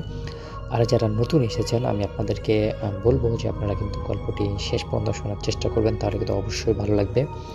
যারা যারা প্লে করেছেন তাদেরকে মন ভালো করার জন্য, বা আপনাদের মন হয়তো খারাপ, শীতের রাতে কম্বল মুড়ি দিয়ে কানের মধ্যে হেডফোন লাগিয়ে শুনছেন আমাদের ভূতপ্রেম, তো আশা রাখছি যে আপনাদের আজকের এই খারাপ মন বা ভালো মনটাকে আরও বেশি ভালো করার জন্য আমাদের গল্পটি যথেষ্ট হবে। তারপর আসলে ঢাকা বিশ্ববিদ্যালয়ের ইতিহাস বিভাগের অধ্যাপক রায়হান ইসলাম শীতের ছুটিতে গবেষণার জন্য আসেন দেওয়ানগঞ্জে। ওর বিষয়টা ছিল ব্রিটিশ আমলের বাংলো ঘরবাড়ি ও তাদের রহস্য। স্থানীয় এক কর্মকর্তার কাছ থেকে সুবর্ণ ভিলার কথা শুনে কৌতূহল বসন্ত সেখানেই উঠল রায়হান ইসলাম। একজন লোক তাকে থামানোর চেষ্টা করছিল। স্যার, ওই বাড়িটা ভালো না, ওইখানে কেউ ওখানে রাত কাটাতে পারবে না, আপনিও পারবেন না, খুদাই আপনার নিজের ক্ষতি করবেন না। তো রায়হান সাহেব একজন বৈজ্ঞানিক মানুষ, তিনি হেসে বললেন, আমি বিজ্ঞান মানি, ভূত নয়। ভূত বলতে পৃথিবীতে কিছুই নেই। যাই হোক, রায়হান সাহেব সেই সুবর্ণা ভিলাতে অবস্থান করলো এবং রাত 12টার সময় বাহিরে কুয়াশায় ঢেকে চাঁদের আলো, বাংলোর চারপাশে বিশাল বন, পুরো গাছের ফাঁকে ফাঁকে শীতল বাতাসে কেঁপে উঠছে পর্দা। রায়হান টেবিলে বসে পুরনো ডায়েরি পড়ছে। ডায়েরিটা ছিল 1943 সালের কোনো ইংরেজি অফিসারের লেখা। হঠাৎ একটা বাক্য তার চোখে পড়ল, tonight I had the voice again, she was calling my name. ঠিক তখনই দরজার বাহিরে মৃদু টোকা পড়ল, টক টক টক। রায়হান বলল, কে? কোনো উত্তর নেই। আবার বলল, কে, কেউ কি আমাকে ডিস্টার্ব করার জন্য এসেছো? তারপর আসলে কোনো শব্দ না পেয়ে তিনি আবারও তার নিজের মতো ডায়েরি পড়া শুরু করলো। কিন্তু একটু পর আবারও টক টক শব্দ। এবার রায়হান সাহেব অনেকটা বিরক্ত হয়ে গিয়ে দরজা খুলে দেখে কেউ নেই, শুধু দরজার পাশে বরফে ঢাকা একটি হাতের ছাপ দেখা যায়। তো এটা দেখে আর কোনো কিছু না ভেবেই তিনি ঘুমিয়ে গেলেন এবং পরের দিন রাতেও সেই টোকা শব্দ শোনা গেল, কিন্তু এবার কণ্ঠ এলো, একটি মেলি কণ্ঠ, খুব নিচু স্বরে, রায়হান আমার কথা লিখে রাখো। এবার রায়হানের বুক ধড়ফড় করতে লাগলো। বাইরে বেরিয়ে চারদিকে দেখলো কুয়াশা, নিস্তব্ধতা আর দূরে একটা পুরনো কুয়া। ওর মনে হলো কণ্ঠটা যেন সেই কুয়ার দিক থেকেই আসছে। এবার রায়হান সাহেব অনেকটা সাহস করে কুয়ার কাছে গেল। আলো ফেলে নিচে তাকাতেই ভয় পেয়ে পিছনে সরে এলো। নিচে পানির ওপর ভেসে আছে একটা সাদা ওড়না, আর ওড়নার নিচে যেন কারো চুল ভেসে আসে। এমন অল্প অল্প জিনিস দেখে আসলে তিনি অনেকটা ভয় পেয়ে গেল এবং সীমিত সময়ের জন্য নিজেকে কন্ট্রোল হারিয়ে ফেলল। তারপর আসলে কোনো কিছু না ভেবে সরাসরি তার রুমে গিয়ে সব কিছু বন্ধ করে আলো জ্বালিয়ে ঘুমিয়ে পড়ল। পরদিন সকালে স্থানীয় বৃদ্ধ মফিজ চাচার কাছ থেকে জানতে চায় রায়হান আসলে এই কুয়া এবং সাদা শাড়ি বা সাদা চুলের কাহিনী কি। তারপর বৃদ্ধ মফিজ চাচা দীর্ঘ নিঃশ্বাস ফেলল এবং বলল, একজন ইংরেজ অফিসার ছিলেন হেনরি উইলিয়ামস, তার সঙ্গে কাজ করতো এক বাঙালি মেয়ে যার নাম মায়া। হেনরি প্রেমে পড়ে যায় মায়ার, কিন্তু হেনরি ওকে প্রতারণা করে অন্য ইংরেজ মেয়েকে বিয়ে করে ফেলে। মায়া নিজের অপমান সহ্য করতে না পেরে কুয়ার মধ্যে লাফ দিয়ে আত্মহত্যা করে। আর তারপর থেকে প্রতি শীতের রাতে এই কণ্ঠটি ফিরে আসে, যে কণ্ঠ বলে, আমার কথা লিখে রাখো। রায়হান শুনে গা শিউরে উঠল। এবার আসলে তার সত্যি অনেক ভয় লাগলো যে এমন একটা জিনিসের সাক্ষী সে হতে যাচ্ছে। রায়হান এবার সিদ্ধান্ত নিল যে আজ রাতে সেই কণ্ঠটি সে রেকর্ড করবে। রেকর্ডার, টস আর ডায়েরি নিয়ে বসলো ঘরের ভিতরে। ঘড়ির কাঁটা ঠিক একটা সুই সুই করতে আবারও সেই টক টক শব্দ। ওর গলায় কাঁটা দিয়ে উঠল। কণ্ঠস্বরটা এবার একদম কাছে, রায়হান আমি ফিরে এসেছি তোমার কাছে, তুমি কি আমায় তোমার কাছে রেখে দিবে? ওর চোখের সামনে বাতাস ঘন হয়ে একটা ছায়া তৈরি করলো এক মেয়ের অবয়য়, চুল ভেজা, ফ্যাকাশে মুখ, চোখে আবার দুঃখ। সে ধীরে ধীরে বলল, আমার গল্পটা কেউ লিখে রাখেনি, এখন তুমি রাখবে। রায়হান বাকরুদ্ধ হয়ে গেল।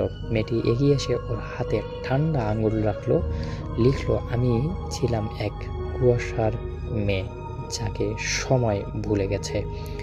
এরপর বাতাস ভেসে গেল এক দীর্ঘ কান্নার ধ্বনি, আর হঠাৎই সব কিছু নিস্তব্ধ হয়ে গেল।